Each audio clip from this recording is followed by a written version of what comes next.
Góðan daginn. Í dag haldinn 65. fundur sveitarstjórnar Múlaþings í fundarsal sveitarstjórnar að Lyngási 12 á Egilsstöðum. Í dag miðvikudagurinn 11. febrúar 2026 og hefst fundurinn núna á slaginu klukkan 2 og ég ætla að setja fundinn.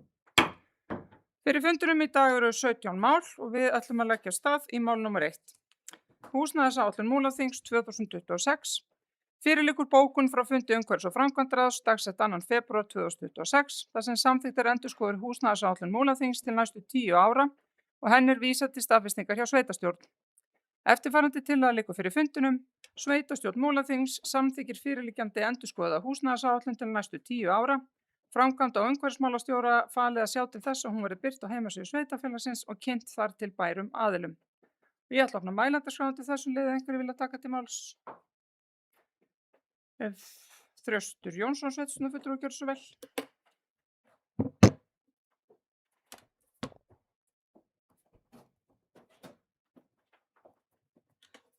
Já, fundarstjóri, annað gott fundarfólk. Ég gluggaði nú í gegnum þessa miklu áætlun og mikið og gott skjal. Það er eiginlega bara eitt sem stakk í augun þar og það er viðvarandi vantun á hjúkrunarrýmum.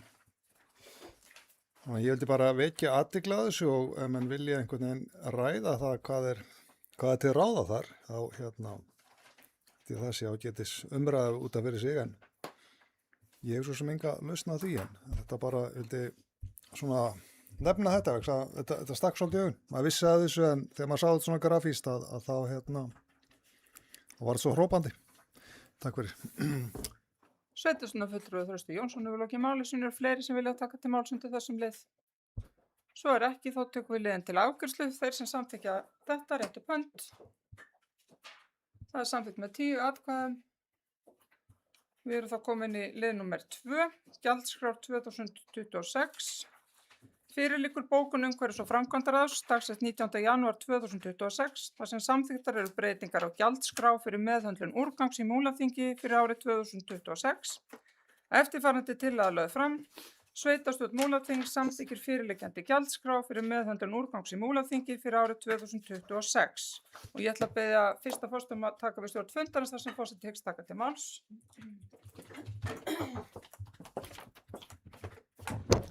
Jóna Brynjarsdóttir er beðin máli, ekki svo. Forseti og hann er gott fundafólk. Mér langar nú bara að koma hér og gera grein fyrir því hvers vegna við erum að gera þessar breytingar á því sem var búið að samþykkja sem er gjaldskrá fyrir meðhöndlun og förgun úrgangs. Það var þannig, það var, má segja, leiður misskilningur. Það var ekki alveg nógu skýrt hvort að verð væru hér með eða án vasks og það er verið að gera grein fyrir því betur í gjaldskráni. Síðan kemur þetta sem er kannski einn áhugaverðast að það er lagt til að fella niður ársgjald heimajarðgerðar sem eru 4.000 krónur á ári fyrir þau heimili sem fá umsókn heimajarðgerð samþykkta. Ástæðan er sú að gjaldið var sett til að sporna gegn mögulega miklum fjárhagslegum áhrifum þess ef margir myndu fara í heimajarðgerð og skila sorptunni undir matarleifar. Og það var aðeins óljóst með hvað hætti væri ætlast til að sveitarfélag hefði eftirlit með heimajarðgerð íbúa. Þannig að gjaldið átti svolítið að ná yfir slíkt eftirlit. Og það hefur bara komið í ljós að slíkt eftirlit getur verið útfært með einföldum hætti og gjaldið því óþarft. Þannig að við bara stolt og glöð tökum út og hvetjum alla til heimajarðgerðar. Þannig að þá er ég búin að gera grein fyrir þessum breytingum sem liggja fyrir hér í dag. Takk. Jóna Brynjarsdóttir er lokið máli sínu. Fleiri sem vilja kveða þessu ljós undir þessu lið. Svo er ekki, þá fel ég forseta aftur stjórn fundarins.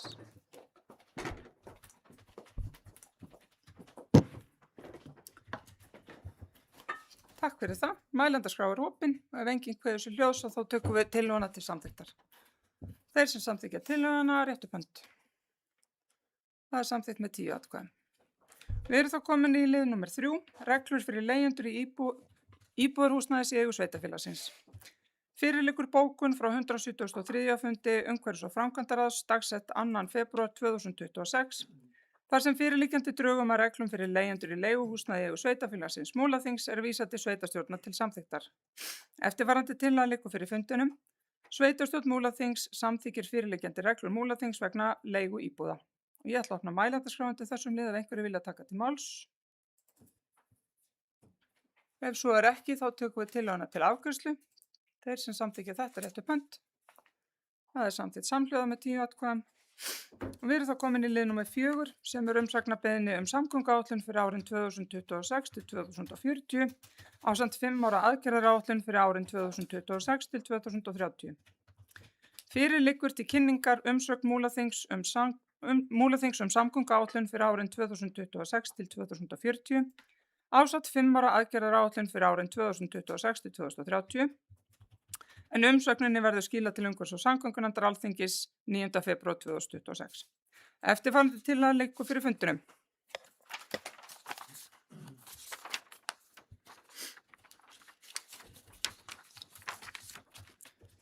Múlaþing telur að tillaga samgönguáætlun eins og hún liggur fyrir endurspegli ekki með fullnægjandi hætti stöðu Austurlands né það þjóðhagslega hlutverk sem landshlutinn gegnir. Í áætluninni skortir stórar framkvæmdir á Austurlandi á fyrsta framkvæmdatímabili þrátt fyrir að svæðið standi undir verulegri verðmætasköpun, alþjóðlegum samgöngugáttum og mikilvægum öryggisinnviðum. Sveitarfélagið leggur sérstaka áherslu á eftirfarandi atriði. Að Fjarðarheiðargöng verði sett aftur í þann forgang sem þau höfðu í gildandi samgönguáætlun, tekin inn á fyrsta framkvæmdatímabili og boðin út án frekari tafa, enda eru þau fullhönnuð, tilbúin til útboðs og lykilforsenda öryggis, þjónustu og hringtengingar Austurlands. Að Axarvegi verði flýtt og lögð fram raunhæf tímasetning framkvæmda, endurmat á PPP-fyrirkomulagi og tafarlaus hækkun þjónustustigs vegarins, þar sem vegurinn gegnir lykilhlutverki í innri tengingu Múlaþings og styttir leiðirinn að sveitarfélagsins og milli landshluta. Að fyrirhuguð lækkun á kostnaðarhlutdeild ríkisins í hafnaframkvæmdum verði endurskoðuð með hliðsjón af þjóðhagslegu mikilvægi hafna á Austurlandi, einkum Seyðisfjarðarhafnar sem einu alþjóðlegu ferjuhafnar landsins og þeirri tekjuþróun sem blasir við höfnum Múlaþings á næstu árum. Múlaþing telur brýnt að samgönguáætlun verði aftur það faglega og fyrirsjáanlega stjórntæki sem sveitarfélög og atvinnulíf geta treyst til lengri tíma.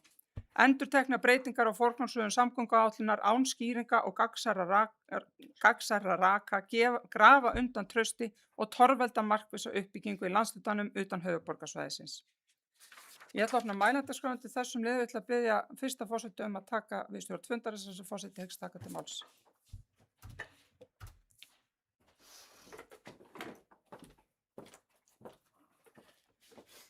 Jónína Brynjarsdóttir hefur beðið orðið, gjörðu svo vel. Forseti og annað gott fundafólk. Nú er kjörtímabil okkar þessara sveitarstjórnar að klárast. Það eru örfáar vikur og mánuðir í það. Þegar ég horfi við farin veg þá get ég sagt að það eru sennilega tugir klukkustundar sem við höfum eitt hér inn í að ræða samgöngumál. Ég ætla bara að segja frá mínu hjartarótum, ég tel bara ekkert ósagt hér. Það er bara búið að segja allt sem við höfum fram að færa í þessu þverpólitískt. Mig langar að hrósa íbúum, fyrirtækjum, stofnunum fyrir þær umsagnir sem sendar hafa verið í umsagnagátt Alþingis.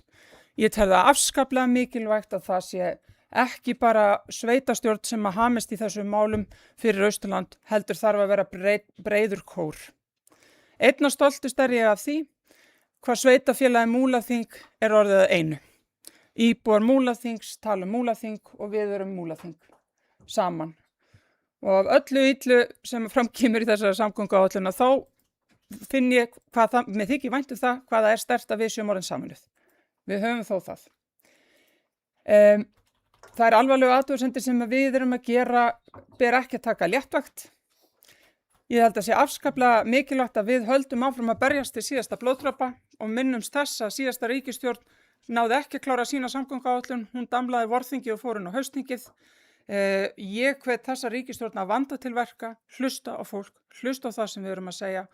Við höfum áheyrt með umhverfis- og samgöngunefnd og ég vona og veit að sveitarstjóri mun tala okkar máli skýrt þar inni.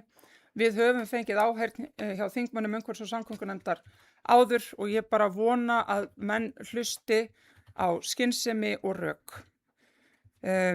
Við þurfum Öxi, við þurfum Fjarðarheiðargöng.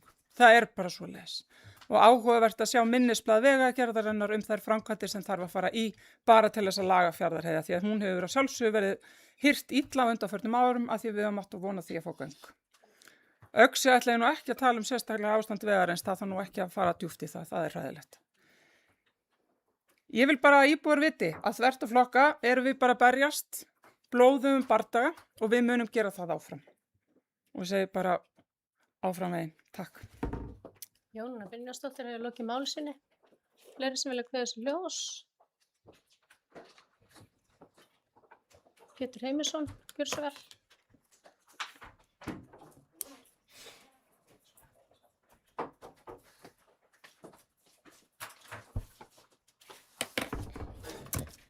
Virðulegi forseti, ágætu fundamenn. Ég vil taka undir hvert einasta orð sem að Jónína Brynjólfsdóttir sagði hér áðan. Og í sjálfu sér ég sammála því að það sé allt sagt í þessu máli. Enga síður það svo að úr því að þetta tækifæri kom upp í hendurnar á mér sem varafulltrúa að sitja akkúrat þennan fund, þá rennum við blóð til skyldunar að tala sérstaklega ákveðin vinkil þessa máls sem að snýr að lýðheilsu svæðisins, heilbrigðisþjónustu sem að mörg hafa snert en mér finnst eins og ég segi reynslu minna vegna og starfa í samfélaginu Austurlandi að mér beri skylda til þess að gera aðeins meiri grein fyrir því heldur en gert hefur verið. Austurland hefur og þetta verður dálítið langt mál en ég held að sé þarft. Austurland hefur enn eina ferðina orðið fyrir áfalli og þá sér í lagi forsendur og tilvist sveitafélagsins Múlaþings sem og íbúar byggðakjarna þess á Seyðisfirði og Djúpavogi sérstaklega. Sú framganga hæstvirts innviðaráðherra, Eyjólfs Ármannssonar, að fótum tróða lýðræðislega leikreglur er beinlínis ógn við lýðheilsu. Þetta eru stór orð og það að ég vel að nálgast þetta mál út frá lýðheilsu er ekki tilviljun, enda var hún öðru fremur sá hvati sem fékk mig á gamalsaldri til þess að taka loksins þátt í opinberri pólitík. Við stofnum Múlaþings 2020. Það var ekki síst sú staðreynd að sem læknir þekki ég að lýðheilsa samfélaga ræðst vissulega allt að 20% af heilbrigðisþjónustunni. En heil 80% ræðst hún af öðru. Þetta annað sem ábyrgt fyrir 80% lýðheilsunar ræðst ekki síst af pólitískum ákvörðunum. Ákvörðunum bæði á Alþingi og heima í héraði.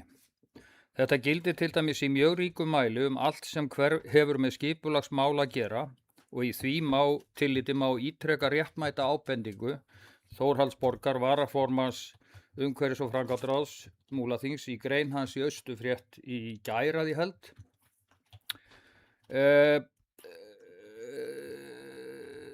Að skipulagsvaldið hjá sveitarfélögunum.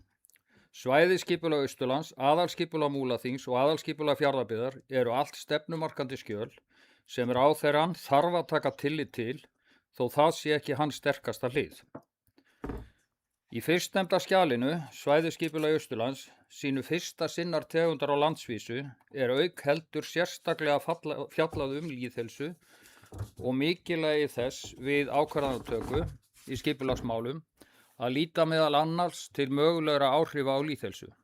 Það sem innviðaráðherrann beitir sér fyrir jafngildir samfélagslegu skemmdarverki, hreinlega hryðjuverki og að virðist með fullum stuðningi ríkisstjórnarinnar og meðal annars ráðherra sem á síðasta kjörtímabili studdu Fjarðarheiðargöng, þar á meðal okkar þingmanns Loga Einarssonar.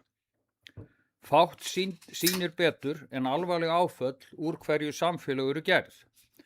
Fyrir því hefur íslensk þjóð aldalanga sögu sem sýnir hvernig við manneskjur, þá meir en í annan tíma, ekki bara upplifum heldur sýnum samkennd og það á marga vegu og græðandi. Það gerist með orðum, símtali, augsvip, snertingu, hlýju faðmlagi, heimsókn og fleiri gjörðum. Áfallasaga lítilla og stærri samfélaga hefur svo oft hreyft við þjóðinni allri og tengist oftar en ekki sambúð okkar við náttúruna og hennar römmu öfl. Þetta eigum við mörg orðum eins og svo margt og köllum náttúruvá. Áföll tengd slíkri vá eru okkur svo margt í dag bæði skiljanleg, viðráðanleg upp að vissu marki, ekki síst vegna áðurnefnd samtakamátts á grunni trausts og samkenndar. Síðast en ekki síst eru slík áföll með tilkomu þekkingar, vöktunar og inngripa svo sem snjóflóðavörnum og fleiru líka í vaxandi mæli fyrirsjáanleg. Sem ásamt fleiru styrkir það sem kallað tilgangur sem undirstaða þess að einstaklingar og samfélög hafi vilja og þrek til að halda áfram. Þessi ferna að sjá fyrir, að skilja, að geta tekist á við og síðast en ekki síst að sjá tilgang eru grundvallaratriði gagnvart því að halda heilsu og ekki síst þegar áföll bera höndum. Það gildir okkur sem einstaklinga og líka samfélög af hvaða stærð sem allt frá fjölskyldum og upp úr. Fyrirsjáanleiki, skilningur, viðbragðsgeta og tilgangur tilheyra því sjálfum undirstöðum lýðheilsunar sjálfrar. Það nákvæmlega að hverri einustu þessara undirstaða lýðheilsunar sem innviðaráðherrann ræðst. Þá að áfallinu sem við stöndum frammi fyrir í dag. Það annars konar. Verður ekki skrifað á reikning náttúrunnar og hennar afla, en samt risastórt og í eðli sínu það versta af öllum áföllum, þar sem það hreint og klárt af mannavöldum. Skýringin hvorki óviti, unglingur né drukkin síðmiðaldra karl eins og sá sem hér stendur, heldur sem fór óvarlega með eld í þurrum mó né nokkuð annað hliðstætt. Það sjálfur hæstvirtur innviðaráðherra og aðvirðist með stuðningi allra ríkisstjórnarinnar sem með einu pennastriki kippir úr sambandi áformum bæði Fjarðarheiðargöng og Axarveg. Aðeins nánar þau orð að innviðaráðherra vegi að lýðheilsu samfélaganna okkar, eins og ekki sé nóg sagt þegar. Í því sambandi legg ég út af þeirri staðreynd að sveitarstjórnir eystra hafa árum saman unnið í nánu samráði við stjórnvöld landsins á hverjum tíma og ekki síst áherslur í samgöngumálu landshlutans.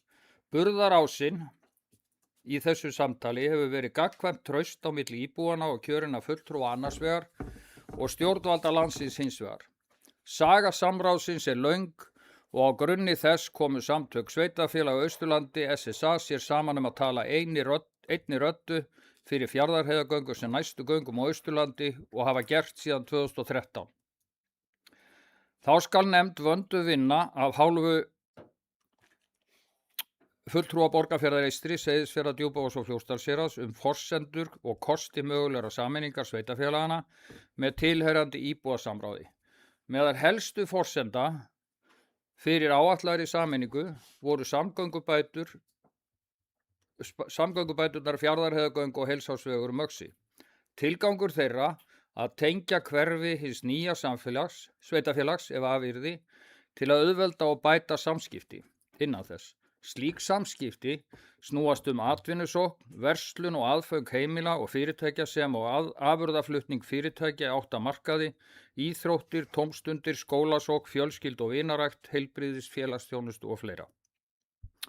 Allt framantalið eru lykilatriði að baki styrk og heilsu samfélags, lýðheilsunni sjálfri. Kjörnir fulltrúar framantalinna 4 sveitarfélaga töldu sig fá staðfestingu stjórnvalda á að farið yrði í framangreindar samgöngubætur og að næstu göng á eftir göngum vestra yrðu Fjarðarheiðargöng. Þessum skilningi hafa hvorki síðasta ríkisstjórn, VD og B né núverandi ríkisstjórn mótmælt. Íbúar sveitarfélagannas 4 samþykktu tilurð hins nýja sveitarfélags og Múlaþing var til og kosin sveitarstjórn fyrst þar 2020. Múlaþing hefur eðlilega, enda hefði annað verið óábyrgt, bæði varið tíma og fé til skipulagsvinnu til undirbúnings samgöngubótunum og sérlega Fjarðarheiðargöngum. Á grunni þess hins sama, því sem jafngildir opinberri væntingastjórnun, var svæðisskipulag Austurlands samþykkt og í því eru Fjarðarheiðargöng og Axarvegur að sjálfsögðu. Í þessu samhengi vegur mjög þungt sú staðreynd að lokið var nauðsynlegum rannsóknum við útboð Fjarðarheiðarganga gæti farið fram og í raun sömuleiðis Axarvegar. Síðasta stjórn ber ábyrgð á og svo var það ekki. Þegar núverandi stjórn tók við áramótin 24-5 var á grunni viðtekinnar stjórnsýslu engin ástæða til að ætla annað en hún ynni áfram með Fjarðarheiðargöng sem næstu göng. Slíkar væntingar voru eðlilegar, rökréttar og í samræmi við almennt viðteknar leikreglu lýðræðis þá risastóru innviði sem samgönguáætlunum ætlað að marka stefnu Þá hæfir hér að nefna þá staðreynd að samgönguáætlun með Fjarðarheiðargöng sem næstu göng var einróma samþykkt á hæstvirtu Alþingi 2022. Og enn nánar árás innviðaráðherrans og óbreyttu ríkisstjórnarinnar allrar á lýðheilsuna. Áðan nefndi ég 4 af undirstöðum lýðheilsunar. Þau systkinin fyrirsjáanleika, skilning, viðbragðsgetu og tilgang. Fyrirsjáanleiki.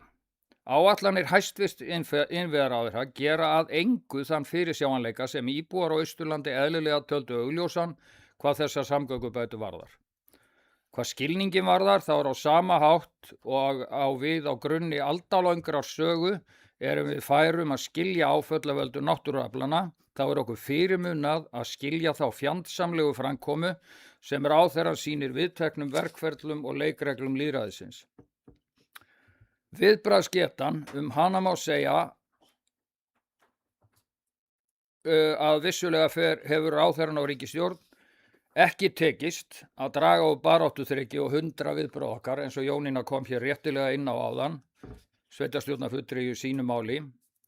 Sveitarstjórnarnefndir, fulltrúar, nefndir og ráð, Múlaþings sem og íbúar hafa verið óþreytandi í réttmætum andmælum sínum. Engu að síður hér ástæða til að árétta það að með öllu ótímabært og óviðeigandi að kjörnir fulltrúar hvort sem í Múlaþingi eða Fjarðabyggð geri sig í raun líkt og ráðherrann sjálfskipaða til að leggja nú eitthvað enn annað til en það sem í samræmi við einróma samþykkta samgönguáætlun á Alþingi 22. Það getur í versta lagi lagt ráðherranum vopn í hendur. Loks tilganginn sem að óumdeilt af öllum lýðheilsufræðingum talið eitt af allra mikilvægasta undir lýðheilsunni sjálfri. Þá eru eðlilega líklega mörg bæði á Seyðisfirði og Djúpavogi að minnsta kosti sem spyrja sig hvort sá tilgangur sem þau sáu í og kusu með stofnun Múlaþings sé enn til staðar. Líka þau sem stofnað hafa til fjárfestinga, í húsnæði, til heimilishalds og eða rekstrar.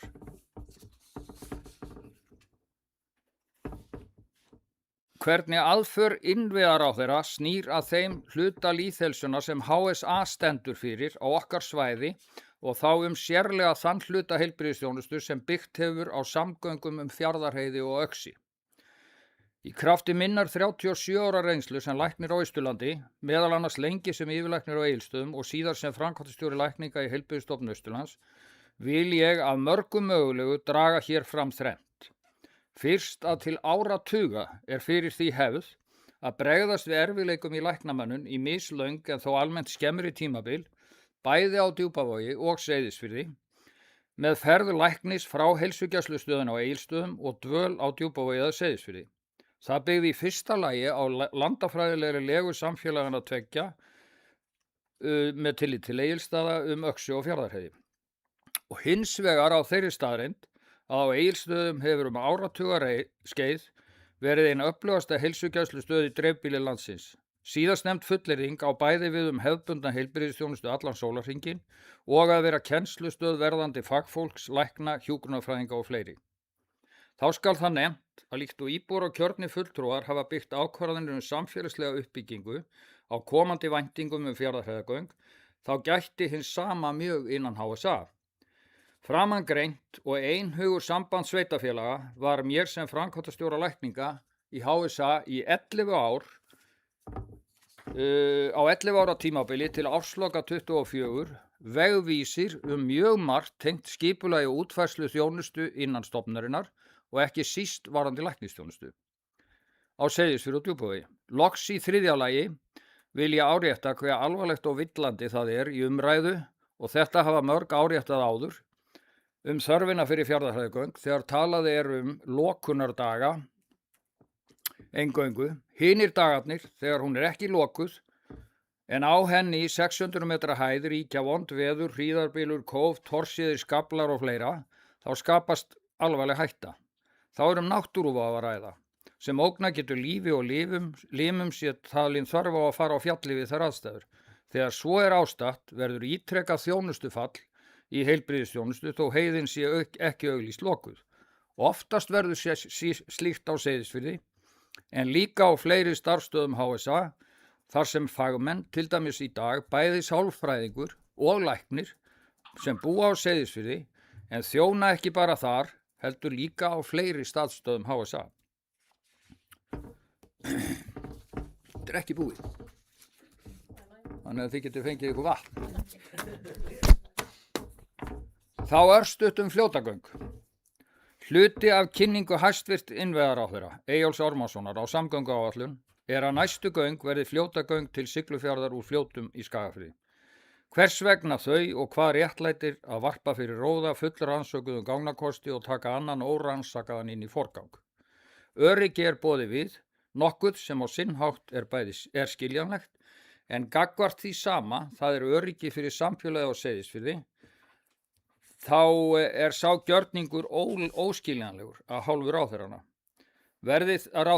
Verði þessi kúvending staðfest með lögum, þá verður sú lagasetning ekki bara óskiljanleg, heldur líka óafsakanleg og það meðal annars gagnvart lýðheilsu. Sá öryggisbrestur sem íbúar á Seyðisfirði búa við og munu að óbreyttu gera áfram, verði þessi tillaga til þingsályktunar samþykkt, af allt annarri stærðargráðu en öryggisbrestur Siglfirðinga.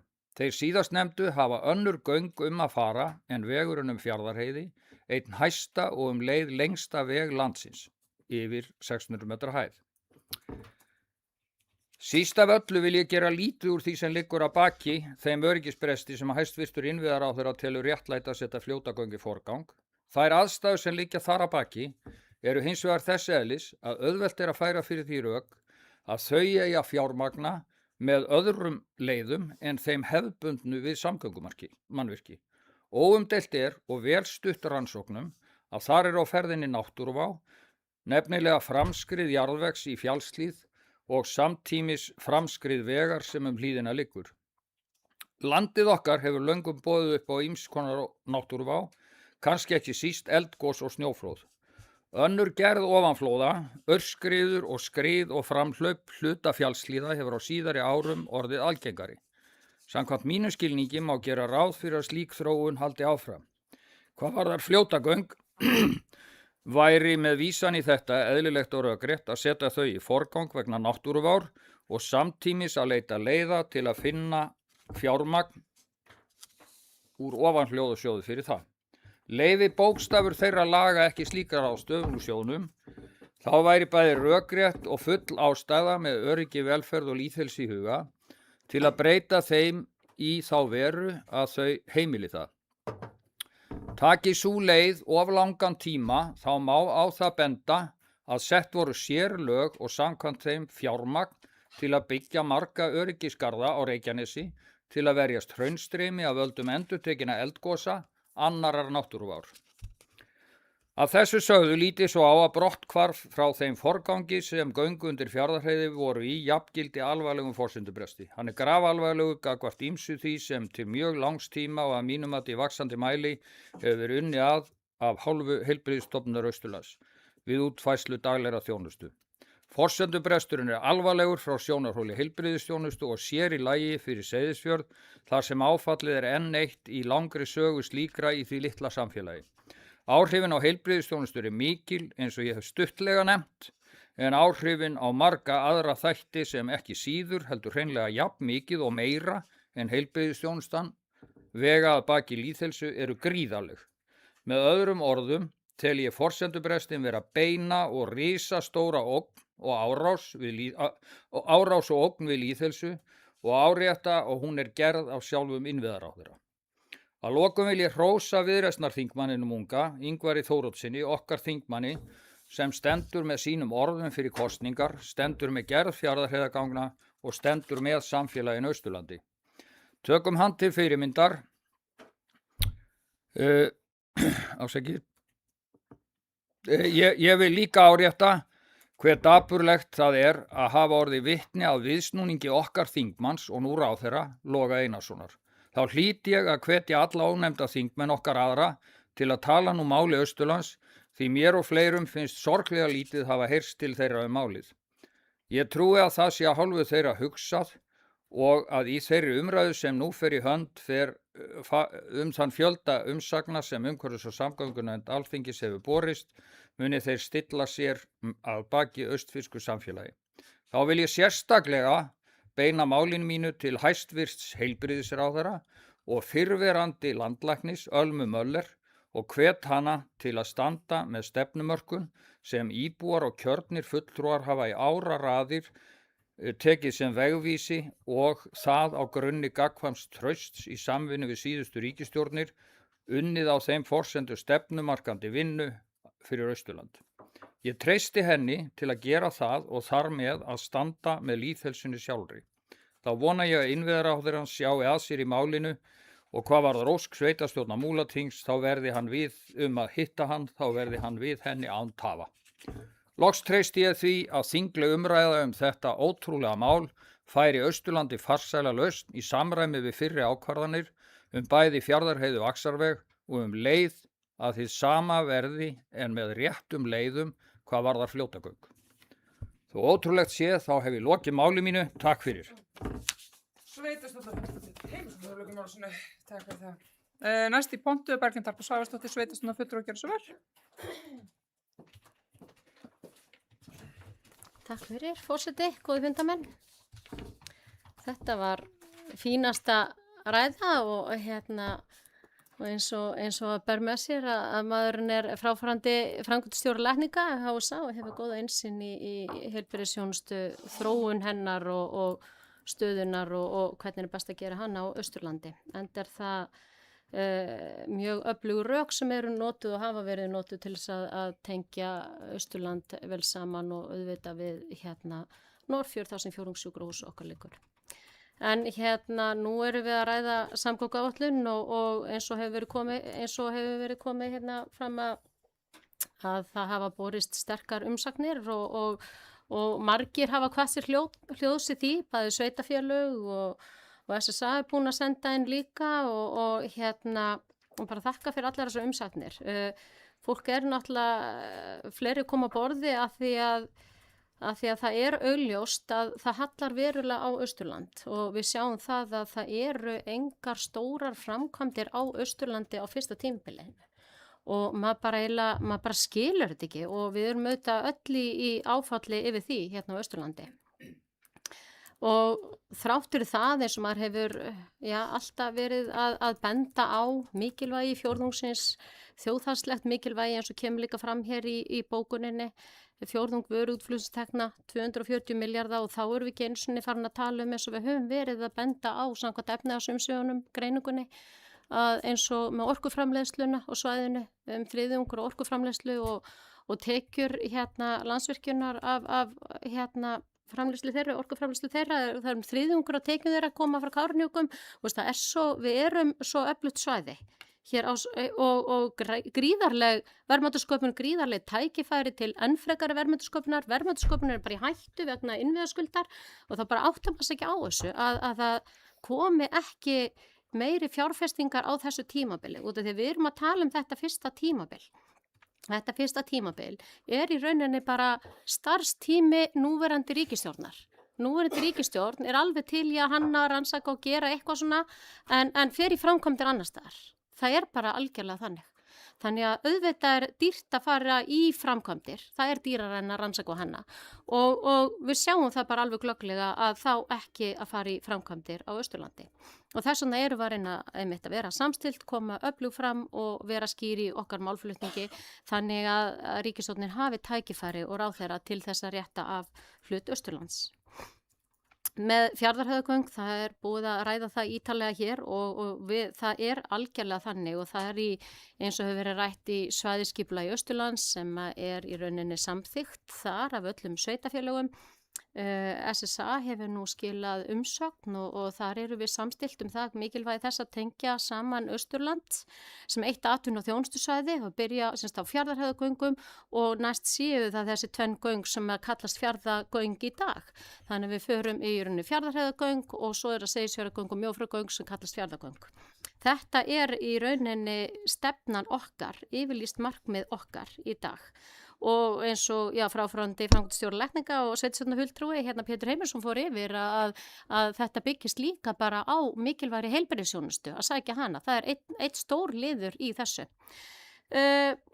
Og eins og við tölum bæði Fjarðarheiðargöng og Öxi sem við erum að berja á hér. Þetta eru framkvæmdir sem eru tilbúnar til útboðs, tilbúnar til framkvæmda, fullhannað og það bara ekki vilji til þess að fara í framkvæmdir. Það alveg greinilegt. Þannig að við hömrum á því að við viljum fara þessa leið og koma þessum framkvæmdum í gang.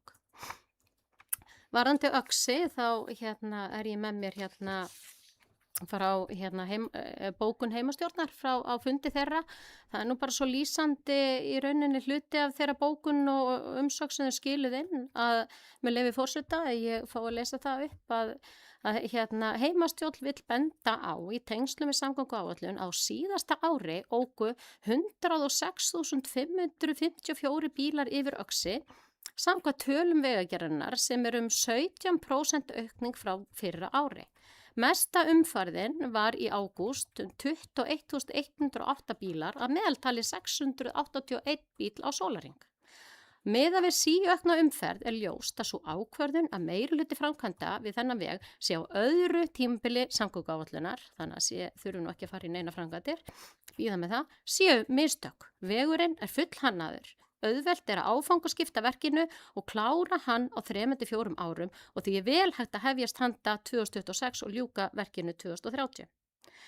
Þannig að ég bara tek undir þessu orð og þau bara segja sitt og eru lýsandi fyrir það að mikilvægi þess að það verði farið strax í Öxi og það sé ekki verið að draga lappirnar enn einu sinni eins og hefur verið gert í gegnum tíðina og þetta gríðarlega mikilvæg framkvæmt þannig að ég tek undir þessa umsögn og þessa bókur þeirra. Við komum líka inn á þetta náttúrulega bara það ekki eitt allt, það með hafnar framkvæmdirnar að það þannig að sveitarfélög borga 40% af hafnarframkvæmdum og ríki kemur 60% en nú verið að svissa þessu.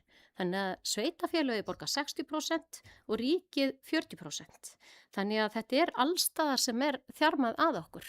Varðandi, ég bara átta mig ekki á þessu. Þannig að og þessi uppbygging gríðarlega mikilvæg til þess að sveitarfélögin séu öflug og skili tekjum til ríkisins og við viljum bara vera öflug svæði. Þannig að það bara erfitt fyrir sveitarfélög að taka þessa kostnaðarhlutdeild og vera með myndarlega uppbyggingu í höfnum á Austurlandi. Þannig að, og svo það eins og við komum inn á, það með samgöngu áætlun, hún sé fagleg og fyrirsjáanleg og maður geti treyst henni til lengri tíma út af því að við hér í sveitarstjórnarstörfum og við erum með ákveðið svona regluverk og megum ekki fara út fyrir okkur, reynum að vera mjög formleg, meira sig á þessum fundum, reynum að vera formleg og svona fara eftir lögum og reglum. Svo einhvern veginn þetta kostar tíma, þetta kostar peninga og öll förum við þessa vegferð. Það líka gegnum landshlutasamtökin og fleira. Svo finnst manni bara eins og það kemur ný ríkisstjórn eða bara eitt ráðherra, hann getur bara ákveða að fara bara ekki eftir neinu.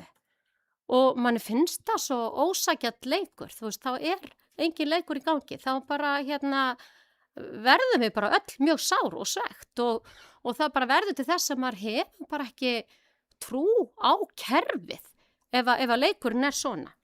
Þannig að með uppbyggingu samgöngu innviða, það bara tekur svo langan tíma að hanna og rannsaka sama hvað það og þess vegna það blóðugt til að búið að gera það til lengri tíma að það sé ekki farið í framkvæmdir og það bara eitthvað annað gert.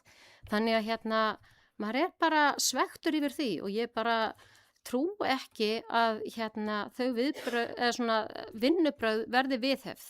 Og því að nú sér maður það líka að fólk sem kannski er ekkert mikið inn í pólitík og veltir sér ekki mikið upp úr því og lætur annað fólk vera þar, að almenningi bara blöskrar. Það er farið illa með peninga og þetta er bara ósangirni og við verðum að trúa á kerfið og verða að vera sangirni þar.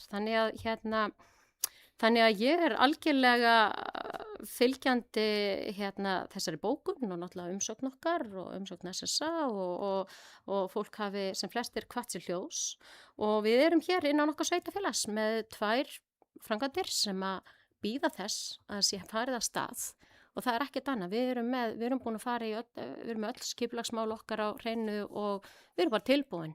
Þannig að það bara vilja stjórnvalda til þess að kýla í gang Fjarðarheiðargöng og sem er tilbúin til útboðs og Öxi líka tilbúið.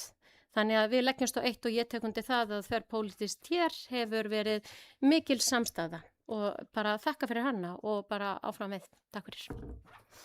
Sveitarstjórnarfulltrúi og ég var Karl Hafleðsson næstur í pontu.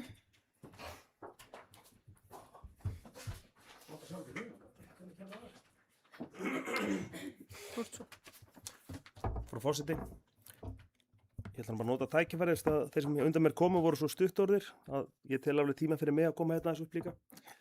En svona öllu hvernig sleppt, auðvitað er búið að fara yfir margt, en það er samt einn vinkill á þetta sem opnaðist fyrir okkur í vikunni þegar að 2 menn hér að tóku saman og fóruð djúpt í úttekt rannsóknarmiðstöðvar Háskólans á Akureyri í arðsemisgreiningum. Því að það er auðvitað í grein sem ráðherra skrifaði hér í desember þegar hann tilkynnti þessar breytingar að þá vitnaði hann dálítið í þetta. Auðvitað á það ekki að vera lykil atriði hvort að svona framkvæmt sé arðsum. En það sem kemur í ljós þegar menn fóru að kafa í þetta að maður fær bara þá tilfinninguna að svona þetta sem var vanmetið kosti Fjarðarheiðarganga voru yfirleitt vanmetnir eða bara ómetið vinnubragð og yfirleitt hallað allt á því. Og bara litla breytingar sem myndi gera á reiknilíkanum myndi þýða það að hún færi að vera neikvæðar sem er jákvæð. Og þetta er bara, og þetta er aðdóðsett, ég vona bara samgreind og rannsóknarmiðstöð Háskóla á Akureyri komið aðeins saman og bara skoða þetta hans, því að það sem hefði átt að kveikja rauða bjöllu rannsóknarmiðstöð RHA, hvernig það bara RHA, væri það að greiðsluviljinn í þeirra skýrslu var útreiknaður á hvert ár 394 milljónir fyrir Fjarðargöng en 842 milljónir fyrir Mjóafjarðargöng. Ef þú deilir því á vænta umferð, ásumferð, það þýðir það að þeir vilja meina að meðalferð í gegnum Fjarðargöng, menn sé tilbúin að borga rúma 900 kall fyrir hana, en menn sé tilbúin að borga 3200 krónur til að keyra hringöngin. Ég held að sjáu allir sem hér vita að þetta sé bara, að þetta sé niðurstaða þeirra, sýni að einhvers staðar í þeirra greiningum, útreikningum er bara eitthvað að. Og það er alveg ótrúlegt þeir skilja láta frá sér að þess að horfa bara á þetta og velta þessu fyrir sér. Menn borga yfir 2000 skall í Vaðlaheiðargöngin. Og bara það að stilla ferðin í gegnum Fjarðargöng í sömu tölu. Það tekur arðsemina úr því að vera neikvæð. Neikvæð er 0,91%, ég að vera jákvæð 0,34%. Það er þessi eina breyting. Og það er líka vanmætt í umferðartíma. Það styttingin í að keyra Fjarðargöng var metin á þeim, ég veit það ekki, eftir einhverjum meðalhraða vegalda styttingu. Það var alltaf erfitt með að svara þessu, RHA, en ég held að við vitum að sem við keyrt Fjarðarheiðina, að jafnvel á góðum dögum er hún með þeim hætti að umferðarhraði er lágur. Það eru krappa beygjur, það eru bratta brekkur, mikil umferðarstundum, sérstaklega á ferðardögum, en það sem þessi menn gerðu var að skoða bara hver væri raun ferðartími. Það er að gera það í gegnum Google Maps sem raun meta umferðarhraða á hverjum tíma. Bara ekki flókið. Eitthvað sem RHA kannski átt að eyða tími. Það þýðir að styttingin hérna yfir hér er ekki 6 sólarmínútur heldur 10. Bara þessi eina breyting gerir þetta arðsama framkvæmt. Þannig að ég bara þetta að bara einn lítið svona hliðagrein af ástæðum sem menn ættu bara að setjast aðeins niður og velta fyrir sér hvernig réttlættum með þessa breytingu. Og ég vona bara að varðandi göngin, að í nefndinni núna, þegar mér fara að mæta þetta, menn ræði þetta bara dálítið vel. Og auðvitað er að svara því augljósa. Annarkvort er núverandi ríkisstjórn að breyta til að þurfa ekki að gera neitt sem ég er hræddur um. Vonandi sjáðu bara að hafa bara í þann, bara svona ákveðið þor. Það er auðvitað þor að fara í stóra framkvæmd. Og ég vona bara að þau finni það. Við höfum gert þetta áður, hér fórum menn í stóra framkvæmdir í Hvalfjarðargöngum. Það voru alls konar fólk á móti henni, en menn sáu bara að fyrir samfélagið, fyrir Íslendinga, þetta væri bara arðsamt fyrir okkur og gríðarleg breyting. Og ég þetta muni horfa tilbaka núna og sjá mér það að efast það að gera þau göng, það myndi enginn gera það í dag, en með vissu getur hort 20 ár fram í tíma. Þannig að, og ég vona bara að á morgun, þegar við mætum hér fyrir, þegar sveitarstjórar og fleiri mæti fyrir nefndina, að svona menn svona hægt og rólega fara bara að sjá ljósið og sjá í rauninni hvers slags órétti við erum beitt hér. En bara, það var bara svona þessi litli vængur sem ég mér ákvaði aðeins að kynna þetta fyrir ykkur, því þetta umsögn sem er komin núna undir málið og er einfaldlega bara alveg mögnuð lesning og ég bara hvet sem flesta til að lesa hana, af því að þetta er bara ekki lykilatriði, en þetta er klárlega eitt af því sem ráðherra notaði til þess að réttlæta það að taka Fjarðargöng út. Takk. Takk fyrir það. Ég ætla að Ívar tala út aldrei hrætt. Hann er að vísa í umsókn frá Jóni Jónssoni og Garðar Erni Garðarsinni.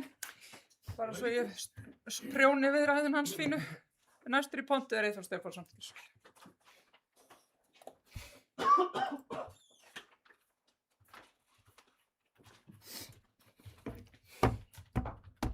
Já, frú forseti og aðrir fundamenn. Hafi verið eitthvað ósagt þetta mál, þá kom það í það minnsta fram í ræðu setstúðfulltrúa Péturs Heimissonar hérna. Og hvað er þá eftir fyrir mig að segja hér í pontu? Ég tilheyri einhvers konar flokki hér sem að tengir sig við félagshyggju og það sá þjóðflokkur sem er á hraðri útrýmingarhættu hér fyrir austan eftir þessi hryðjuverk. Við sendum inn umsögn Austurlistin sem er langar aðeins að stikla stóru yfir svona kannski það sem að hefur sumt af því sem ég ætla að nefna kannski ekki alveg verið jafn mikið í umræðinu og aðrir hlutir, en langar að með leyfi forseta að vitna í að við segjum hér í umsögn okkar: sú bylting í forgangsröðun jarðganga sem ríkisstjórnin hefur kynnt gengur gegn vilja meirihluta íbúa Austurlands og þeim lýðræðislegu ferlum sem unnið hefur verið eftir varðandi forgangsröðun í landshlutanum. Þessum efnum er rétt að benda samfylkingarfólki á Alþingi á að í stefnulýsingu samfylkingarinnar stendur eftirfarandi: við viljum víðtækt lýðræði. Fulltrúar almennings taki ákvarðanir sameiginleg málefni fyrir opnum tjöldum, sem flestar ákvarðanir verið teknar beint á þeim hópum fólks sem þær varða. Þetta er beint úr manifestói samfylkingarinnar. Svo langar við að drepa niður öðru stað þar sem við segjum: án Fjarðarheiðargangna milli Seyðisfjarðar og Héraðs er allt tal hringtengingu Austurlands í samgönguáætlun í senn gaslýsing og virðingarleysi við íbúa Austurlands. Læt það duga að þessu, en tvennt annað sem ég langar að segja, og í því samhengi langar mig að eitt sem ég finnst svona svolítið ekki hafa komið fram í umræðunni jarðgangakosti á Austurlandi er svona hvernig þetta kemur við ferðaþjónustu í fjórðungnum. Og við ávörpum það hérna mjög lítilega í okkar umsögn. En Seyðisfjörður hefur orðið fyrir miklu skakkaföllum í atvinnulífi undanfarin ár og ferðaþjónustum mun verða eitt burðarása í uppbyggingu atvinnulífsins þar. Mesta fjárfesting í ferðaþjónustu Austurlands hefur verið í og við Egilsstaði ásamt uppbyggingu kringum áfangastaðina Stuðlagil, Hengifoss og Hafnarhólma. Fjarðarheiðargöng skapa þannig stutta og örugga tengingu frá Seyðisfjarðarhöfn að helstu áfangastöðum Austurlands og óskynsamlegt er að annaðhvort lengja leið þeirra það byrja 60 km í suðurátt eða senda þá yfir varasama Fjarðarheiði. Það mun ekki hjálpa Austurlandi við að lengja ferðamannatímabilið.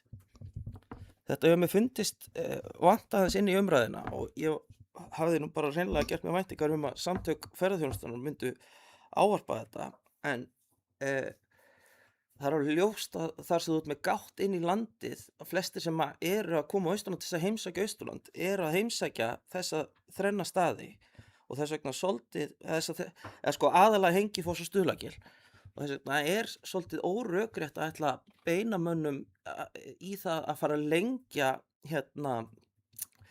leiðina þangað, og þá er hreinlega bara hætta til staðar að menn fari bara beint suður og beint á Jökulsárlón, og menn bara ferðaþjónustan mun bara þetta gerir ferðaþjónustu á öllu Austurlandi mun erfiðara fyrir en nú er. En það sem ég langar að segja að lokum varðandi sko umsögnum okkar í Austurlistanum, þá langar við bara að hnykkja út með lokaorðunum okkar þar sem að stendur: okkur er til efs að nokkru sinni hafi ríkisvaldi svínað jafn harkalega á svæðið samböndu sveitarfélaga og nú er stefnt að. Austurland er kippt út og hent í það jarðgangakosti sem fáir íbúar vilja, mögulega til að skapa sem mesta ósátt innan fjórðungsins. Fjarðargöng er ekki sögð fjárhagslega forsvaranleg, verða varla nein jarðgöng á Austurlandi metin forsvaranleg samkvæmt röksemdafærslum ríkisstjórnarinnar. Það er einfalt að halda því fram að samgönguáætlun sé full fjármögnuð þegar mikilvægum liðum hennar er slegið á frest eða þeir slegnir af. Ljóst er að ríkisstjórn Kristrúnar Frostadóttur verður ekki minnst sem ríkisstjórn sem kom fram með fullfjármagnaða áætlun, heldur ríkisstjórn sem gerði samgönguáætlanir að marklausu plaggi sem ekki er byggjandi á. Og þannig er það, og við leyfum okkur að segja þarna að það séu fáir sem vilji fjarðargöng, og mér finnst nú bara svona vendingar hér á Austurlandi benda til þess að það séu orðnir fáir sem vilji þessi fjarðargöng ein og sér, miðað við hvað hefur komið fram í greinaskrifum og öðru hér innan fjórðungs. Mér langaði að segja eins og ég kann söguna Siglufjörð. Þegar var verið af Siglfirðingum, eins og allavega er mér jafnan sögð sagan þannig, að Siglfirðingar fengu að velja hvort að þeir það var sett í þeirra hendur að velja hvort að þeir ættu að fara í Héðinsfjarðargöng eða Fljótagöng. Héðinsfjarðargöng voru þá til þess að tengjast Eyjafjarðarsvæðinu og Fljótagöngi til þess að tengjast Skagafjarðarsvæðinu. Eðlilega, myndu kannski sumir segja, völdu Siglfirðingar það að tengjast Eyjafirði, stærsta þjónustusvæðinu í nágrenninu, og það var umdeilt. Það voru ekkert allir glaðir með það þarna fyrir norðan. En menn ákváðu að una því. Kannski eitthvað sem við hérna fyrir austan mættum reyna að læra. Því að hvað sjáum við hvaða árangri það hefur náð fyrir Siglfirðinga að una forgangsröðun í jarðgangagerðar. Þegar að Fljótagöng verða komin, þá verður valla fjall eftir þarna á Tröllaskaga sem á eftir að bora í. Og þetta snýst þá bara að una því sem að einhverjir aðrir en þú sjálfur vilja. En svo að lokum langar mig að segja að það er virkilega, mér láðist nú ekki tími til þess að skrifa niður tölurnar, en ef við berum aðeins saman Fjarðarheiðargöng og svo Fjarðagöng eða göng frá Mjóafirði, frá Seyðisfirði og Norðfjörð Mjóafjörð. Það munar ekki nema 18% á kostnaði þessara ganga. Og þá er óátalinn kostnaður við það að viðhalda veginum á Fjarðarheiði, sem að er búið að taka saman og kemur í ljós að til þess að hann eigi að mæta nútíma kröfum, þá er það að minnstakosti 2 milljónir, eða sem sagt, nei, þetta var afsakið, já, til þess að hann mæti nútíma kröfum og verði 9 metra breiður, eins og bara Vegagerðin miðað við, þá kostar það 67 milljarða samkvæmt minnisblaði frá Vegagerðinni. Það er bara verðmunur þessara ganga. En til þess að gera hann slarkværan, þannig að hann sleppi, þá eru það 2 milljarðar. Já, ég held að ég ætli bara ekki að hafa þetta lengra. Takk fyrir mig. Sveitarstjórnarfulltrúi Eyþór Stefánsson hefur lokið máli sínu, fleiri sem vilja taka þetta máls undir þessum lið. Ef svo er ekki, þá Þröstur Jónsson, gjörðu svo vel. Ég ætti kannski að vera fyrir að segja ef svo er ekki, því það er vel þitt kjú til að rétta upp hönd. Ef svo er ekki, Þröstur Jónsson, gjörðu svo vel.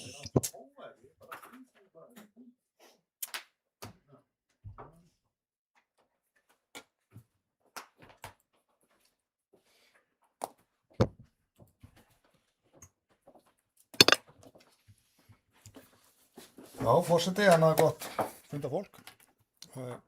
Forseti sagði hér upphafi að þetta væri nú eiginlega bara búið að segja allt sem þyrfti að segja og mér heyrist það ekki vera. Það var nú oft verið svona spá en ekki í þetta skiptið. Sko, forseti kom líka að því sem við erum alls búin að gera. Við erum búin að berjast á hæl og hnakka í þessu máli og ég datt bara í hug í því sambandi ágætt að því ég nú alltaf skammað fyrir þetta, þá ætla ég að gera einu svona enn, eitt ágætt biblíuvers úr Haggai. Þið hafið sáð miklu en uppskorið smátt og hafið launa verið aflað, fóru þau í götótta pingju ríkissjóðs. Þess hún legur, hún hland legur.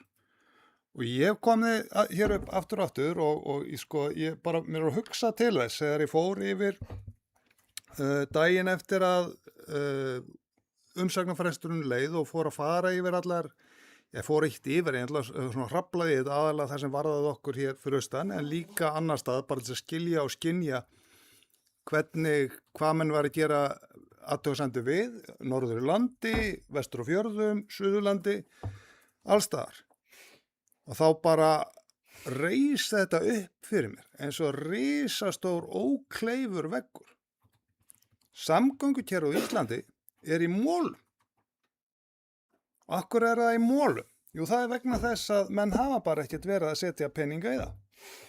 Og ég hef töðandi hérna áður að peningarnir fari annað. Ég hef nefnt það bara til þess að sanna það að þá hef ég ráðist á garðin þar sem hann er kannski lagstur í einu máli sem eru peningútflæði í stríðsátöku í Úkraínu. Nú hefur hæstaréttarlögmaður númer 2 lagst á árátna með mér. Og hvað segir hann? Kolólögt, sömu forsendum og þetta ágæta lögfræðálit sem ég lét vinna, segir til Hér inni, miskilji mig ekki, en hér inni væla menn og skjala yfir því að þetta sé gert og þar er verið að ráðast á afleiðinguna en ekki orsökina. Orsökin liggur þarna. Þegar það kemur að því að gera það sem virkilega er nauðsynlegt að gera og óumdeilt, þá er bara svo, ja, peningarnir bara búnir, sorry. Og hvert fóru þeir? Jú, þeim var rænt. Þeim var rænt hreinlega, ég voga mér að segja þetta svona grótalega, þeim var rænt úr ríkissjóði og ekki með nómið þeim var rænt úr ríkissjóði, þeim var rænt innan frá ríkissjóði. Utanríkisráðherra er búin að viðurkenna núna, eða ráðuneytið, búið að viðurkenna það að þessar fjárveitingar, milljarðar og milljarða, fóru allir út, ekki á grundvelli laga, ekki á grundvelli samþykki þingsins, nei, á grundvelli þingsályktunartillögu. Þingsályktunartillaga er ekki lög. Þingsályktunartillaga er bara þingsályktunartillaga. Það sama virðist hafa verið upp á teningnum þegar að forsætisráðherra fyrrverandi sendi 2 milljarða til Gavi-stofnunar úti. Það fór bara heftið tekið upp og skrifaði út 2 milljarðar, ekkert mál. En síðan þegar það kemur að því að gera það sem að skattpeningarnir eru ætlaðir í, þjónustu við fólkið í landinu, það er sem sagt það er ákvæðum hvernig forgangsraða skuli fjármunum í íslensku lögum. Og þau eru það bara ákvæði gjörsamlega svívirt. Og þetta er bara eitt af dæminu. Annað dæmi er hér sem hefur margkomið með þessar áætlanir, eins og samgönguáætlanir, hún er bara hent bara svona eftir dúk og disk og einhver nýbúin til og svona. Ráðamenn í þessu landi eru farnir að leyfa sér ótrúlegustu hluti. Þannig að bara halda þessu bara vel til haga og halda þessu á lofti og ég held að þetta breytist aldrei og það náist engin árangur fyrir en að mönnum verður það gert það kýrskýrt að þeir hafa brotið lög, slíki menn fari frá völdum og hér komi stjórnvöld sem bara hægi sér almennilega. Þetta er ólíðandi hegðun. Peningarnir fara bara einhver annað. Og þessi blessuðu loftslagsmál, ég menna, þetta er alveg hlægilegt með þessum síðustu rannsóknum sem eru að koma frá norskum vísindamönnum. Menna, það var síðasta hurðin sem brotnaði þar. Ég vil ekki fara dýpra út í það, en þar hafa milljóra tugirnir ef ekki hundruðin farið í vilsu. En samt sem áður, þá er vandinn líka, hann er hér heima fyrir og menn tala svona þessum, já, sitt á hvað, Múlaþing annars vegar og Austurland hins vegar og það er alþekkt staðreynd og erfitt að neita henni eða fela hana. Það eru ákveðna deilur hér uppi sem hafa verið svona nýttar gegn okkur í umræðinni. Og við reynum að fela þær eins og hægt er. Þetta hefur nú verið skondnast á þessar þingónu sem ég tekið þátt í og þetta minnir mig á svona sögurnar þegar maður heyrir að sko, það sem er mikið ósætt í hjónabandi en fjölskyldan reynir eins og hún getur að fela hvað er að gerast inn á heimilinu. Og menn hafa ekki haft þroska né getu til þess að taka skynsamlega samræði. Nú er hins vegar, það er kannski ljós í þessu myrkri. Nú er hins vegar komið í ljós og það sem við sem sveitafélög eða SSA eða svæðaskipulag eða hvað það er, gerir í því að reyna að forgangsraða hlutum. Í þessu tilfelli Fjarðarheiðargöng umfram önnur göng, það hefur enga þýðingu. Við getum alveg hætt að rífast þetta og ég held að sé langbest á næsta SSA-þingi þá forgangsröðum við ekki hlutum og við tökum að jafnvel út úr svæðaskipulagi. Vegna þess að þegar á öllur á botninn hvolft þá höfum við ekkert með forgangsröðun að gera. Þetta myndi rauninni leysa þessar þrætur sem eru hérna í þessum blessu samgöngumálum á milli þessara sveitafélaga, vegna þess að þær hafa snúist þetta. Þá getur maður nú bara raðað inn, bara eins og bara óskalista fyrir jólin, hvað þarf af samgöngubótum? Jú, það er Fjarðarheiðargöng, Öxi og Suðurfjarðarleið og göng hitt og göng þetta og svo framvegis. Síðan er það bara stjórnvöld Reykjavík, væntanlega í góðu samstarfi við sveitafélagin þá þegar það er gert. Þau bara taka þá kosti sem þau telja sig hafa efni á hverju sinni. Það hefur heist og það fer engin launung það að Fjarðarheiðargöng þykja ansi dýr. Og ég skal alveg svona að þau gefnu að peningarnir fara eitthvað annað, að þá eru þau dýr. Þau kosta mikið af því sem eftir þau er búið að ræna ríkissjóð innanfrá. Og bara svona til að taka svona sambærilegar stærðir, sko, Vaðlaheiðargöng voru nefndi hérna. Vaðlaheiðargöng eru gerð inn í samfélagi sem eru hvað eru Akureyringa 20.000 og hinir þarna hinum megin eitthvað kannski 3.000, 25.000 manns. Þeir börðust mörg ár og það var djöflast á þeim á meðan á framkvæmdi stóð líka 7 kilometra lang göng, 7 kilometra. Við erum 10.000 manna samfélag á Austurlandi að biðja 2 framkvæmdir sem eru verulega stærri en Vaðlaheiðargöng. Það segir manni svona hundalógik, þetta gengur ekki upp. Á meðan ríkisvaldi hagar sér svona fyrir sunnan, að þá gengur þetta ekki upp. Og þessi bara göng þá koma sennilega aldrei. Þessi ríkisstjórn sem er núna, hún hefur eins og gert það umfram fyrir ríkisstjórn og hún hefur bara satt og rétt. Við ætlum ekki að fara í þessi Fjarðarheiðargöng. Fyrir ríkisstjórn laugði að okkur að þeir ætluðu að fara í það. Þeir ætluðu aldrei í það. Það var vitað innan úr fjármálaráðuneyti. Þannig að þetta bara halda þessu til haga. Síðasta atriði sem ég ætla að koma að, bara svona nánast dæmisaga, sko. Segjum svo að það væri engin vegur á milli Egilsstaða og Akureyrar.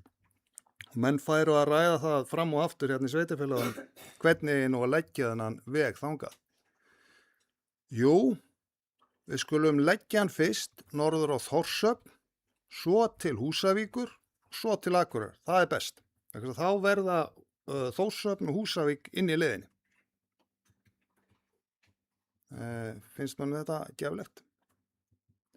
Það er eins með þessa blessuðu hringtengingu sem er heiti sem bara, það virðist, þetta er heilagt heiti, sko.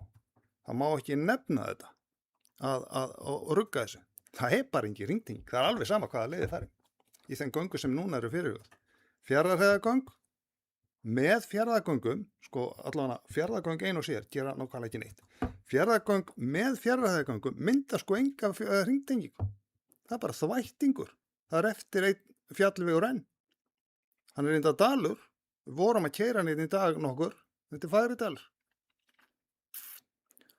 Og en það er eins og með þetta, það er búið að festa í þetta svæðaskipulag að þetta eiga að vera þessi Fjarðargöng og Fjarðarheiðargöng og það má bara ekki tala um neitt annað. Og þar situr þetta allt saman stíft og svo byrja mann að berjast það hvor er á undan þessi stórframkvæmdin, hinn stórframkvæmdin sem eru báða saman allt og stóra fyrir þetta samfélag. Ég fór bara að hugsa þetta að sko, svo staða sem er komin upp núna, við erum á núllpunkti. Við erum komin á núllpunkt, við erum ekki að fara á núllpunkt, við erum komin á núllpunkt. Það er búið að henda Fjarðarheiðargöngum út og ég er sko aldeilis ekki tress með það fyrir eitthvað aðrir. En sko á núllpunkti þarf maður að fara í naflaskoðun og skoða hlutina. Ég átti nokkur, bara fljótlega hér eftir áramót, nokkur símtöl við fólk niður í Fjarðabyggð. Við gerðum í því M-listanum að hafa samband við atvinnulíf og bara spjalla við alla á svæðinu. Ekki bara í Múlaþingi, heldur við í Fjarðabyggð líka. Hvað vilja hann? Hvað er ykkur mikilvægt? Hvað er ykkur mikilvægt til dæmis? Stærsti starfshópur í álverinu á Reyðarfirði sem hann býr hérna upp frá. Hvað er ykkur mikilvægt? Já, það er þessi dalur sko. Það er svakalegur. Það er ekki hægt að hafa vaktaskipti hérna niður frá stund. Úr var það ég fór og spjallaði við bara pólitíkusa niður í Fjarðabyggð. Úr var það að við fórum að ræða kost sem bara, þú veist, það er líka þessi glæpar að nefna. Eskifjarðargöng eða Eskifjarðarheiðargöng eins og hann heitir í athugasemdinni sem ég skilaði inn. Göngungur Eskifjarðarheiði 9 kilometra fyrir ekki. 9 kilometra hámark. Þau eru á sömu stærðargráðu og fljótagöng. Við skrifuðum saman grein sem olli mikill úlfúð, hef ég heyrt. Og annarkvort húðskama menn mig eða koma og klappa á baki á mig hverslega snild þetta hafi verið. Við skrifuðum saman grein, ég oddviti M-listans, oddviti D-lista, takk eftir, oddviti D-lista í Fjarðabyggð. Og annar maður á lista Framsóknarflokks B-lista í Fjarðabyggð það sem við spjölluðum okkur niður á. Það er nefnilega þetta svoleiðis sko, hérna niður að Fjarðabyggð, það er fólk, það er með haus, það er með hendur, það er með lappir eins og við, það er hugsandi fólk, gott fólk. Það er bara alveg að tala við þetta fólk sko, bara spurja hvað það vill og reyna að setja sig í spor þess og sumt skilum maður ekki en maður er samt að sætta sig við það. Ég skil ekki til dæmis hvað þau leggja mikla áherslu á að fá tengingu inn í Mjóafjörð, en ég þarf að sætta mig við það. Og úr var það að við fórum bara að sjá það þegar við fórum að skoða allt umhverfið í kringum okkur, að þessi Fjarðargöng eru kannski ekki það sem er að albesta í stöðinu fyrir alla aðila. Hinn-göngin gera nákvæmlega sama á Fjarðargöng, nema það að þau fara eins og milli Egilsstaða og Akureyrar, beinustu og stystu leið, en ekki krækja sig ekki með ströndinni. Það er það sem þau eru að gera. Þetta er það sem atvinnulífið virðist vilja. Mér finnst bara vel að megi velta þessu upp núna, vegna þess að þetta hvort ég er komið allt saman í einhvað þversum og ég veit ekki hvernig ráðherra eftir þetta að Fjarðabyggð er búin að skila en þarna áleiti þar sem þeir halda áfram til streitu Fjarðargöngum vegna þess að þetta er ennþá stíft í samfélaginu og minni hlutin er örugglega stífur líka en til þrautavara Eskifjarðargöng, segir í áleitin umsögnum. Hvernig ætla nú Eyjólfur Árnason ráðherra að halda því til streitu að Fjarðargöng fari þarna milli fjarða og ekki einu sinni heimamenn vilja þau, svona inn við beinið. Hvernig ætlar hann að fara því? Enginn vill þessu göng. Og planið er bara þetta sem maður var að hugsa, svo ég upplýsi það. Planið sem maður var að hugsa þarna er það að það er vitað að þörfin er mest hér. Nú erum við komin gangnakost sem er á svipu kalibæri og fljótagöng. Já, nú skalt þú rökstyðja Eyjólfur Árnason að þú ætlar að halda þig fast norður í Fljótum, þar sem er fullt af göngum, eins og einhver sagði hér, að það er ekki hægt að bora fleiri göng í þannig að blessaða tröllaska. Hann þarf að svara því. Þannig að vonandi áttar hann sig á því og kemur til samtals þennan kost. Hann hefur virðist hafa efni á svona ódýrum göngum, hann hefur ekki efni á fjarrhæðagöngum. Ég sé það alveg því miður, ég sé ekki að hann sé að fara þangað. En þá spyr ég, er þá ekki betra að fá eitthvað en ekki neitt? Þannig að það sé byrjað, þetta virðist standa mjög fyrir stjórnvöldum líka að bara byrja, komast á stað með einhverja gangnaframkvæmdir og þetta er svona vonar neisti sem ég vona menn átti sín og á því hér inni að er bara algjör snilt. Þetta er ekki komið frá mér sko. Ég fékk þessa hugmynd frá annar staðar. Við áttum góð þegar ég var búin að ræða hennu nokkra. Ég fór niður eftir og ræddi hana við fjarðamenn sem tóka mér bara mjög vel og fagnandi. Og við þurfum að vinna svona. Það er reyndar í þessari umtöluðu greina. Það er svona kasta fram einhver hugmyndum hugsanlega svona tilfæslu á fjarðarhæðagöngum. Hún er ekki komið frá mér heldur svo tilfæsla en ég segi ok, þið viljið skoða þessi Eskifjarðargöng með mér, ég er bara alveg tilbúin að skoða þetta, það má bara skoða þetta, þá bara kemur það út úr einhver fræðingum, þetta sé algjör snild að færa þau til eða ekki. Það bara kemur bara niðurstaðið það, alveg svo Eskifjarðargöng. Þannig að það er þetta sem að við eigum að gera núna, við eigum að opna kassan og horfa út úr honum og skoða allt sem í honum er, vegna það er hvort ég er engin að fara að moka göng, að sprengja göng á morgun. En það gæti orðið daginn eftir morgundaginn, svo má segja, og höfum þá einhvað tilbúið í kassan til þess að gera og við erum búin að laga þessi ástæðilösu og heimskulegu þennan sandkassaleiku Fjarðabyggð. Please, förum að hætta þess og hættum að forgangsraða kostan vegna það er ekki tilneins. Ríki tekur það á ákvörðun og bara vonandi vandar að ríki sem meira í þeirri ákvörðuntöku í samráði við sveitafélögin. En ég vil ekki hafa þetta lengra, ég veist búin að fara fram úr sumum með þessu. Takk fyrir. Sveitarstjórnarfulltrúi Trausti Jónsson hefur lokið máls sinni, Helgi Hlynur Ásgeirsson er næstur, gjörðu svo vel.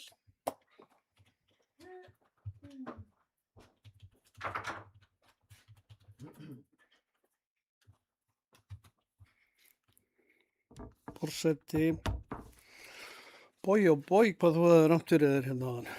Það væri búið að segja allt um þetta mál.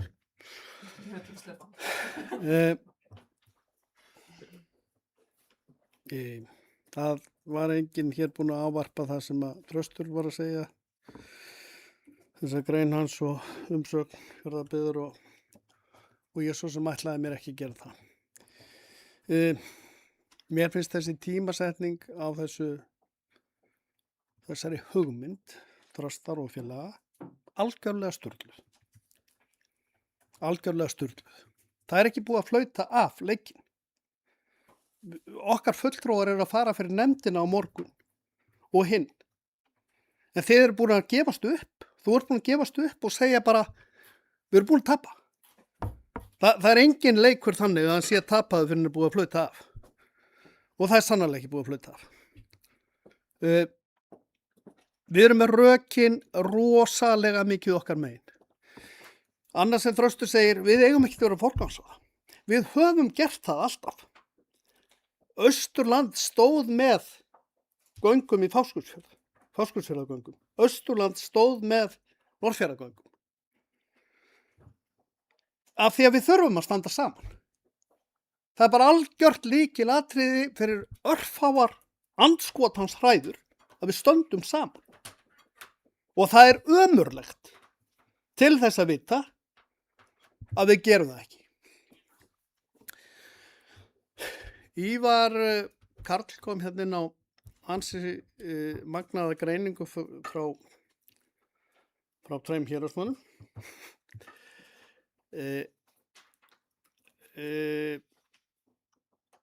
Sem er bara sýnir svolítið mikið hvers slags handabaka vinnubrögð eru á þessari greiningu hjá þessum ráðherra og því sem á bakvið liggur sko. Bara með því að leiðrétta aðeins forsendunar án allra spáa, heldur bara leiðrétta forsendunar. Þá fer arðsemin úr mínus 0,91% upp í pluss 0,74. Þetta skiptir bara dálítið máli að menn séu með réttar tölur og rétt gögn. Önnur umsögn kom frá gömlum Ref, Steingrími og Sigfússyni sem fór yfir sögu samgönguáætlunar svolítið og hverslega svik þetta væru við Múlaþing, þessi samgönguáætlun sem hún er. Hún er svik bara á alla kanta og við erum öll sammála það.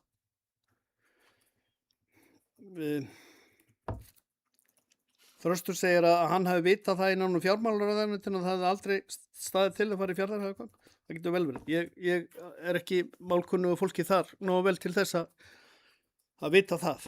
En ég veit hins vegar að það er algjörlega sturlað að Öxi sé ekki löngu komin til framkvæmda. Það voru gríðarleg mistök sem síðasta ríkisstjórn gerði að setja það verkefni í PPP-verkefni.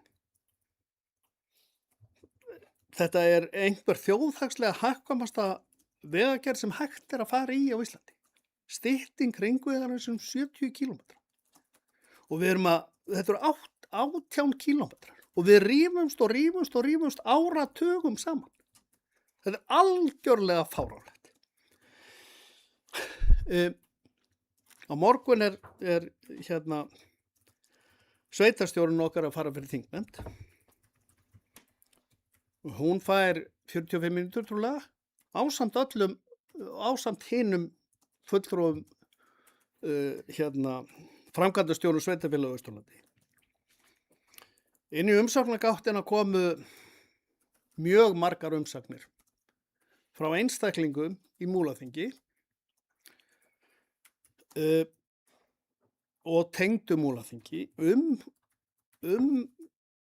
þessa eyðileggingu sem er að eiga sér stað á þessu ferli samgönguáætlun sem er nota bene þingsályktun. Þingsályktun hafa alveg gildi og vægi. Ég vona, en hingað til hef ég ekki frétt af því, að einhverja af þessum einstaklingum sem leggja fram gríðarlega gild gögn, góða röksemdafærslu, verði kallaði fyrir nefndina. Sko, það að 30, 40, ég veit ekki, 50 umsagnir frá einstaklingum í Múlaþingi. Framkvæmdastjórinn okkar á að tala fyrir þeim í 1/4 af 45 mínútur. Það er ekki alveg nógu góð. Sko, við fengum vissulega fund, oddvitarnir þegar við fórum suður, fengum fund með hluta af samgöngunefnd. Þar sem við fengum aðeins að blása. En þegar við komum þar inn á hið háa Alþingi og töluðum bæði við nefnd, við þingflokk og við þingmenn bara í kappstofunni, þá eruðum við bara alls konar kjaftaságur. Það var bara meira og minna, já en er þessi Fjarðarheiðargöng ekki gjört rugl, er þetta ekki 100 milljónir? Milljarðar. Vantaði mörgnól. Sko, hvernig á að berjast við svona? Ef fáfræðin er svona mikil þarna, hvernig hefur við að berjast við það og við fáum fjórðungur 45 mínútur til að leiða þetta?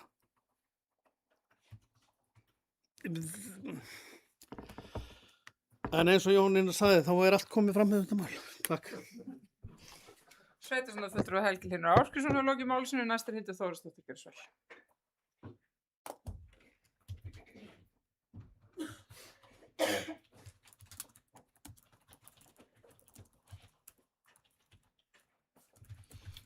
Já, forseti og ágæti fundamenn. Ykkur við að bæta? Ég skal ekki segja, ég allavega vil byrja að þakka fyrir allar þessar góðu og vönduð og vel unnuðu umsagnir sem hafa dælst inn í umsagnagáttina. Og það er alveg ljóst að það er mikil vinna sem að býði fulltrúa í umhverfis- og samgöngunefnd og ég vona að þetta fólk kynni sér vel þann aragrú á gögnum sem að liggja fyrir. Því að rökin þau liggja öll okkar megin. Við erum búin að vinna vinnuna síðastliðin 12 ár og við erum búin að gera það faglega, við erum búin að gera það eftir lýðræðislegum ferlum og í mínum huga er þetta ekki bara spurningum framtíðarhorfur Seyðisfjarðar, Múlaþings eða Austurlands, heldur er þetta spurningum lýðræði á Íslandi og lýðræðislegum ferlum og hvernig ríkisstjórnin ætlar að fara fram með því fordæmi sem að hún hefur gefið núna að lýðræðislegir ferlar og margra ára fagleg vinna sem er byggð á gögnum og sterkum rökum að hún sé ekki virt. Og það er raun og veru kannski stærsti skaðinn sem verður úr þessu því að Seyðisfjörður hefur tekið á sig mörg áföll í gegnum tíðina og alltaf náða að rétta sig við. Ég líka með áhyggjur að hvað þetta þýðir fyrir sameiningu sveitarfélaga á Íslandi sem að stjórnvöld hafa eindregið hvatt til. Okkur var beinlínis lofa því að þingmönnum allra flokka í aðdraganda sameiningar 2020, ég tók þátt í þeirri vinnu, að þetta myndi sannarlega flýta Fjarðargöngum og Axavegi. Og þetta er bara algjör svik við þau fyrirheit sem voru gefin og það er grundvallar forsendur sem að íbúar kusu með. Við getum ekkert orðið almennilega eitt sveitarfélag fyrir að samgöngur eru orðnar greiðar.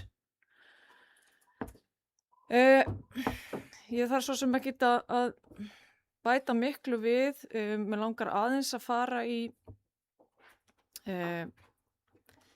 greiningu Jónssonar og Arnar Garðarssonar sem er alveg svakalega vel unnið skjal og ég hvet nefndamenn til þess að kynna sig það vel, sömuleiðis hveta til þess að kynna sig vel rannsóknarskýrslu Háskólans á Akureyri, þar sem bara kemur fram eins og Helgi Hlynur kom hér inn á áðan.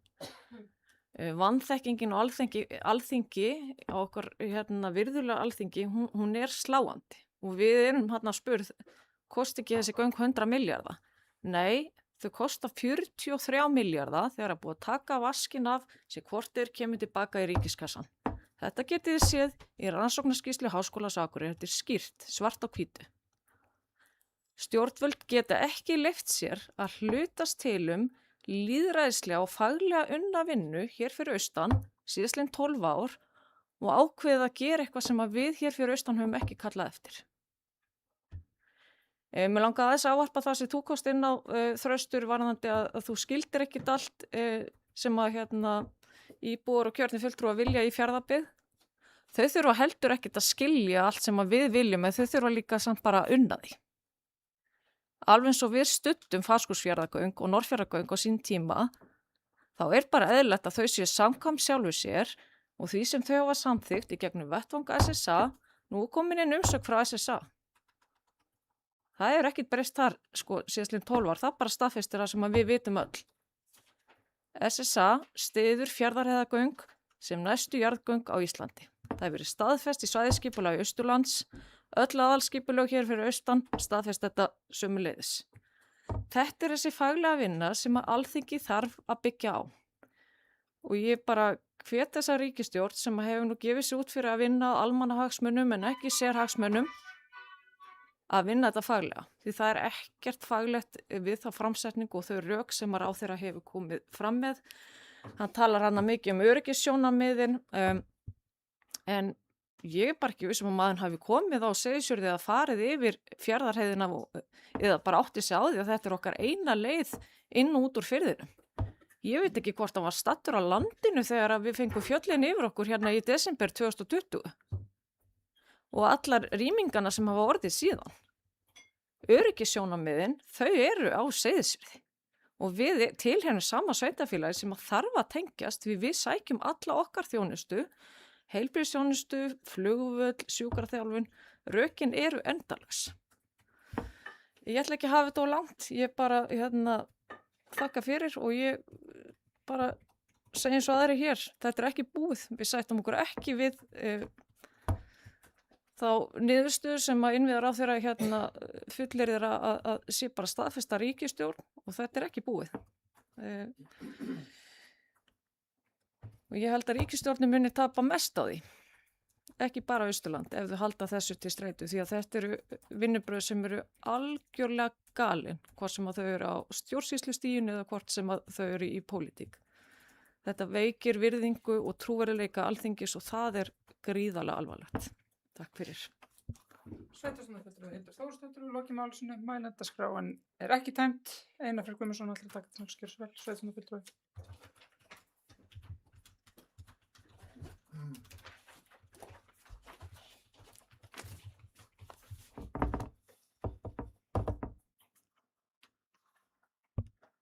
Virðulegi forseti, góðir fundamenn. Ég get ekki undir flest það sem fram hefur komið í þessari umræðu fram að þessu og vil byrja á að lýsa yfir stuðningi mínum við bókunina sem forseti las upp í byrjun fundarins og liggur fyrir fundinum. Jafnframt langar maður að þakka öllum þeim sem hafa gefið sér tíma til að senda inn umsögn til umhverfis- og samgöngunefndar Alþingis og ég vil trúa því að dropinn hóli steininn og réttlæti sigur að lokum. Málstaðurinn svo sannarlega okkar megin í þessu máli, bæði þegar kemur að Fjarðarheiðargöngum og öxi og raunar öllu öðru sem við segjum, svona, þó ég segi sjálfur frá. Svona af mínu alkunna lítillæti, en nú hefur umræðan farið víða öll á þessum fundi og eins og Hildur þá velti ég fyrir mér svona hverju væri við að bæta. Sveitarstjórnarfulltrúi Hildur Þórsdóttir vildi ég sagt hafa og mér datt svona í huga að gera eins og ég hef nú áður gert í þessum ræðustóla að leita í smiðju mér reyndari manna og ætla að ljúka máli mínu hér til að vera nú ekki jafn langorður og sumir fyrir ræðumenn og grípa niður í ræðu þess þingmanns sem að mér þótti kjarna hvað best þessa umræðu Fjarðarheiðargöng í fyrri umræðu á Alþingi samgönguáætlun. Þetta bútur úr ræðu háttvirts þriðja þingmanns Norðausturkjördæmis Jens Garðars Helgasonar, þar sem hann segir og að útskýra í rauninni svona að segja hvað í raun og veru í gangi með þessum breytingum á forgangsröðun jarðgangaáætlunar. Og með leyfi forseta þá segir þingmaðurinn: það algjörlega augljóst það að spila núna út fjarðargöngum ekkert annað en að slá ryki í augu kjósenda. Það verið að taka kost sem ekki búið að rannsaka bara til þess eins og þetta pólitískur leikur að setja Austfirðinga aftast á listan með göng sem ekki búið að rannsaka og taka göng í kjördæmi ráðherrans fram yfir. Það allt í lagi að menn játi það að þeir séu ákveðnu kjördæmapoti við forgangsröðun fyrir sitt kjördæmi og menn skulu bara vera menn til þess í staðinn fyrir að búa til eitthvað leikþátt það að vera að koma með eitthvað nýjar lausnir í jarðgangamálum. Ég ætla tilvitninu lokið og ætla að leyfa þessu bara að tala sínu máli. Takk. Sveitarstjórnarfulltrúi Einar Freyr Guðmundsson lokið máli næstu punkti Vilhjálmur Jónsson Kjörsvel. Sveitarstjórnarfulltrúi.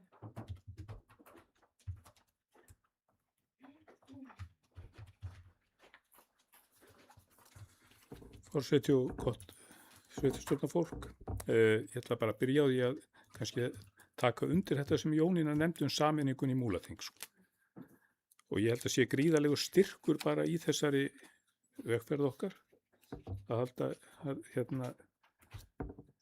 að þetta hafa raungerst og endurspeglast í þessum góðu umsögnum sem eru komnar inn, málefnalegar umsagnir og augljóst að fólk hefur lagt á sig mjög mikla vinnu í gerð þessara umsagna. En eins líka var góður vinkil sem að Pétur Heimisson sveitarstjórnarfulltrúi tók sem að varðar þessi lýðheilsumál. Einhvern veginn þá hneigist maður nú til að leyfa sér að vera svona hóflega bjartsýnn á það að nefndin gerir nú lagfæringar á framkominni tillögu að samgönguáætlun og ekki kannski síst í ljósi þess að þarna liggja undir umsagnir, þarna liggja undir upplýsingar sem að virðast ekki hafa verið hafðar til hliðsjónar við gerð tillögu að samgönguáætlun. Kannski var það og það sem ég einlega vil segja blasir að sumuleyti við er að það var ekkert lögð vinna í það að finna rök fyrir því að sleppa Fjarðarheiðargöngum úr samgönguáætlun. Vegna þess að, jú, þetta kann að vera pólitísk ákvörðun. Það sem verra er að hún virðist ekki byggja á forsendum, hún virðist ekki byggja á þeim rökstuðningi sem að þarf til þess. Hún virðist heldur ekki byggja á því samtali við svæðið afleiðingarnar sem að er búið að rekja hér ágætlega á fundinum að verða. Og þetta traust til stjórnvalda og þetta sem er í þegar laskað. Og það er ekki laskað bara hjá okkur, fólk horfir upp á þetta er að það kunni einhverjir aðrir að eiga undir svona vinnubröðum síðar. Þannig að maður svona leyfir sér það að vera, eins og ég segi, hóflega bjartsýnn á það þegar að nefndin fer að skoða þetta, skoða forsendurnar og ég tek undir það mjög mikilvægt að hluti þessara höfunda þessara umsagna eigi leið þarna fyrir nefndina til þess að útskýra þetta frekar. Svo kannski aðeins bara til að víkja því, af hverju Fjarðarheiðargöng? Það er búið að fara í gegnum þetta á þessu tímabili sem hefur verið rakið hér, sem að þessi undirbúningur hefur verið. Það er búið að fara yfir þetta í starfshópum og það er búið að ræða við fulltrúa atvinnulífsins. Það var gert af þessum starfshópum, fullt af fólki. Og það var búið að fara yfir þessi leiðarvalsmál. Það er ekkert nýtt, það er búið að gera þetta. Niðurstaðan var alltaf svo sama, þetta var besta leiðin. Þetta var besta lausnin og það er ábyrgðar hluti að fara að kasta fjármunum í síðri kosti sem þau þurfa svo að fara leiðrétt og endurtaka. Það myndi einhvern veginn í huga að gera Norðfjarðargöng aftur upp í fjallið þar sem voru áður, þó það kosti minna. Og þegar menn er að tala um kostnað í þessu, þá er rétt að hafa í huga menn er að fjárfesta í þessu. Þetta er ekki peningar sem er að fara í eitthvað það sem er verða aldrei að nota þeim aftur. Þetta er fjárfesting sem skilar sér á mjög löngum tíma. Það er líka mjög varhugavert að fara í þessa arðsemisútreikninga blind. Það er rétt að kostnaði með þetta hlut og sjá fyrir sér hvert samspil þessara þátt og rekstara þátta. En það er svo margt ófyrir sér. Ef við förum 120 ára aftur í tíma þegar 90% af fólki bjó í sveitum og menn sá ekkert fyrir sér annað heldur en atvinnuhættirnir eru áþekki með orfi og hrífu. Það sá enginn þessa gríðarlegu breytingu fyrir sér sem að varð svo seinna. Og þess vegna í þessum arðsemisútreikningu þá sjá menn ekkert fyrir sér allan það forsendu breytingar sem að breytast þegar er búið að opna samgöngunar og tækifærin breytast og reynslan svona og sagan annars staðar þar sem stór samgöngumannvirki eru opnuð og skipta miklu máli. Þau bara sýna það umferðin, hún er ekkert að vaksa 1-2%. Hún er að vaksa miklu meira, hún er tvöfaldast jafnvel, eða ennþá meira. Þannig að ég held að sé ennþá ástæði til þess að hafa svolítla bjartsýni hvað málið varðar vegna þess að það er engin ástæði til annars heldur en að ætla sér að gefa sér það að þingmaður vandi sig ekki í umhverfis- og samgöngunefnd að fara yfir þessi verkefni sem áætlunin innifellur. Sveitarstjórnarfulltrúi Vilhjálmur Jónsson hefur lokið máli sínu. Berglind Harpa Svavarsdóttir óskar eftir að taka til máls. Er fleiri sem vilja bæta sér á mælendaskrá? Forseti, góða fundamenn. Bara til að þakka fyrir alla þessa víðtæku umræðu og í henni þá langaði mig bara aðeins að koma hérna upp og svona kannski aðeins að bregðast við kannski orðum sveitarstjórnarfulltrúa Þrastar Jónssonar varðandi samstarfsvettvang sveitarfélaga á Austurlandi. Hann er mikilvægur. Það er bara akkurat svoleiðis og það að orða þannig að við séum eins og hjón í ósætti, í hjónabandi eða eitthvað álíka, ég meina það er auðvitað tekist á og það hefur alltaf verið tekist á í SSA og meira hér á árum áður en núna heyrir maður.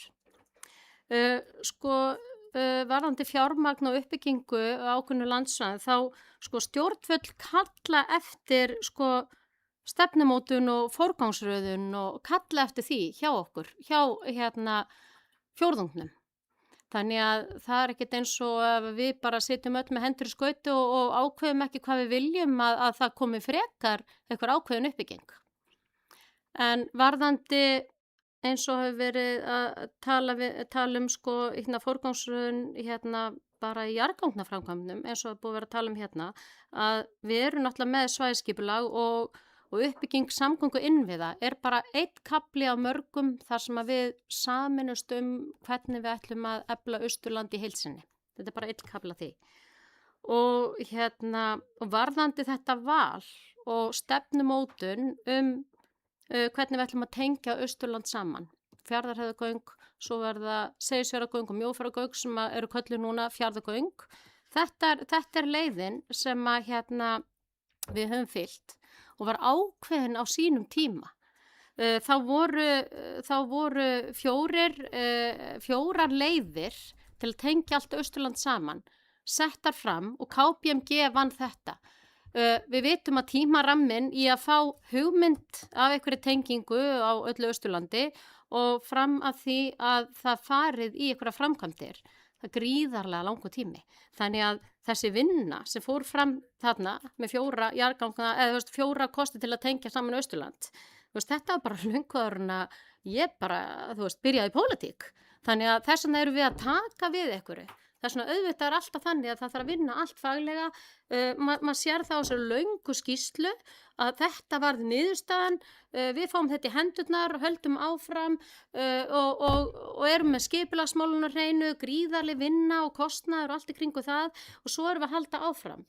Þess vegna finnst manni alveg rosalega skrítin tímasetning og auðvitað má fólk, ég menna það málfrelsi og fólk má skrifa og hafa sína skoðanir en á þessum tímapunkti að þegar við erum að reyna að hafa áhrif á að fara í það framkvæmdir sem eru tilbúnar gjörsamlega og hægt að byrja á bæði Öxi og Fjarðarheiðargöng að fólk fari að skoða eitthvað annað á þessum tímapunkti út af því að nýjar hugmyndir, það bara 15-20 ár sko.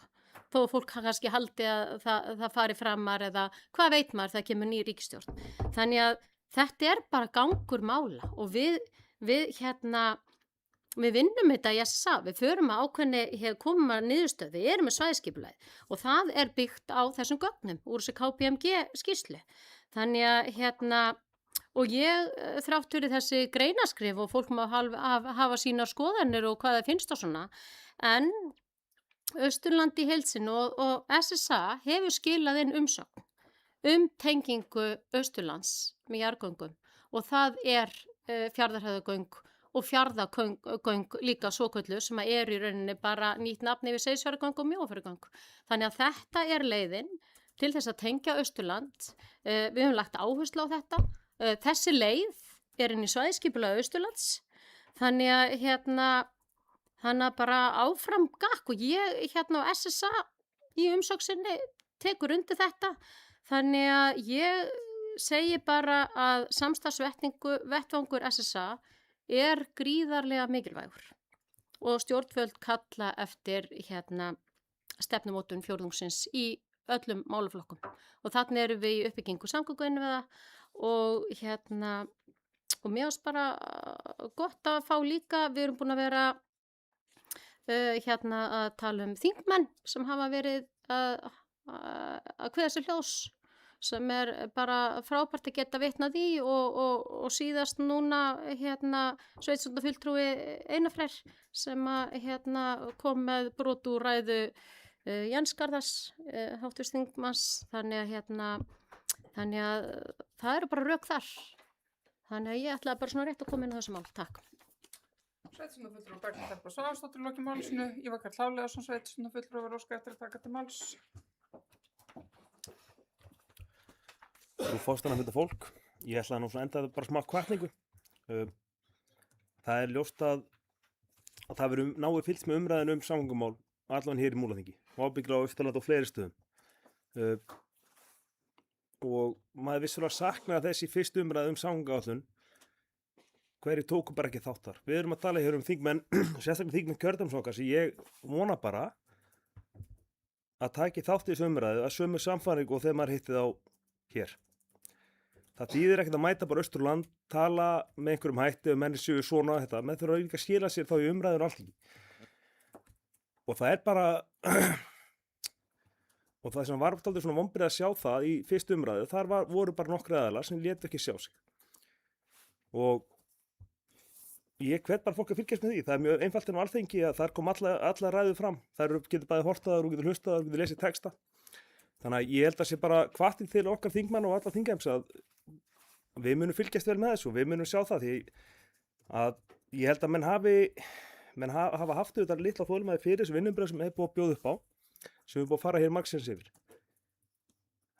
Og við munum fylgjast með því að menn standi við það sem ég segja. Það þýðir ekki að koma í austur, tala um eitt og láta síðan ekki sjá sig inn á Alþingi. Takk. Sveitarstjórnarfulltrúi Jökull Hafliðason lokið málsins, eru fleiri sem verið takkt til málsins og þessu liðar til hann tekið til afgreiðslu. Sveitarstjórnarfulltrúi Trausti Jónsson, gjörðu svo vel.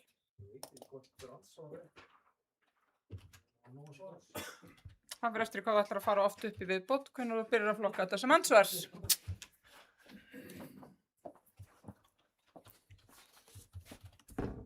Já, fundastjóri gott fundafólk. Það er búið að punga svolítið á mig hérna og það er svo sem ekkert nýtt og ég er alveg bakt til þess að taka það þó að það sé mjótt og Sko, kannski fer á þetta aðeins í urðað, sveitarstjórnarfulltrúi virðulegur Helgi Hlynur kom hér upp og sagði að ég væri búin að gefast upp. Nei, það sagði ég ekki, Helgi Hlynur. Ég sagðist ekki verið búin að gefast upp. Ég er nefnist alls ekki búin að gefast upp. Ég er að berjast til þess að finna lausn.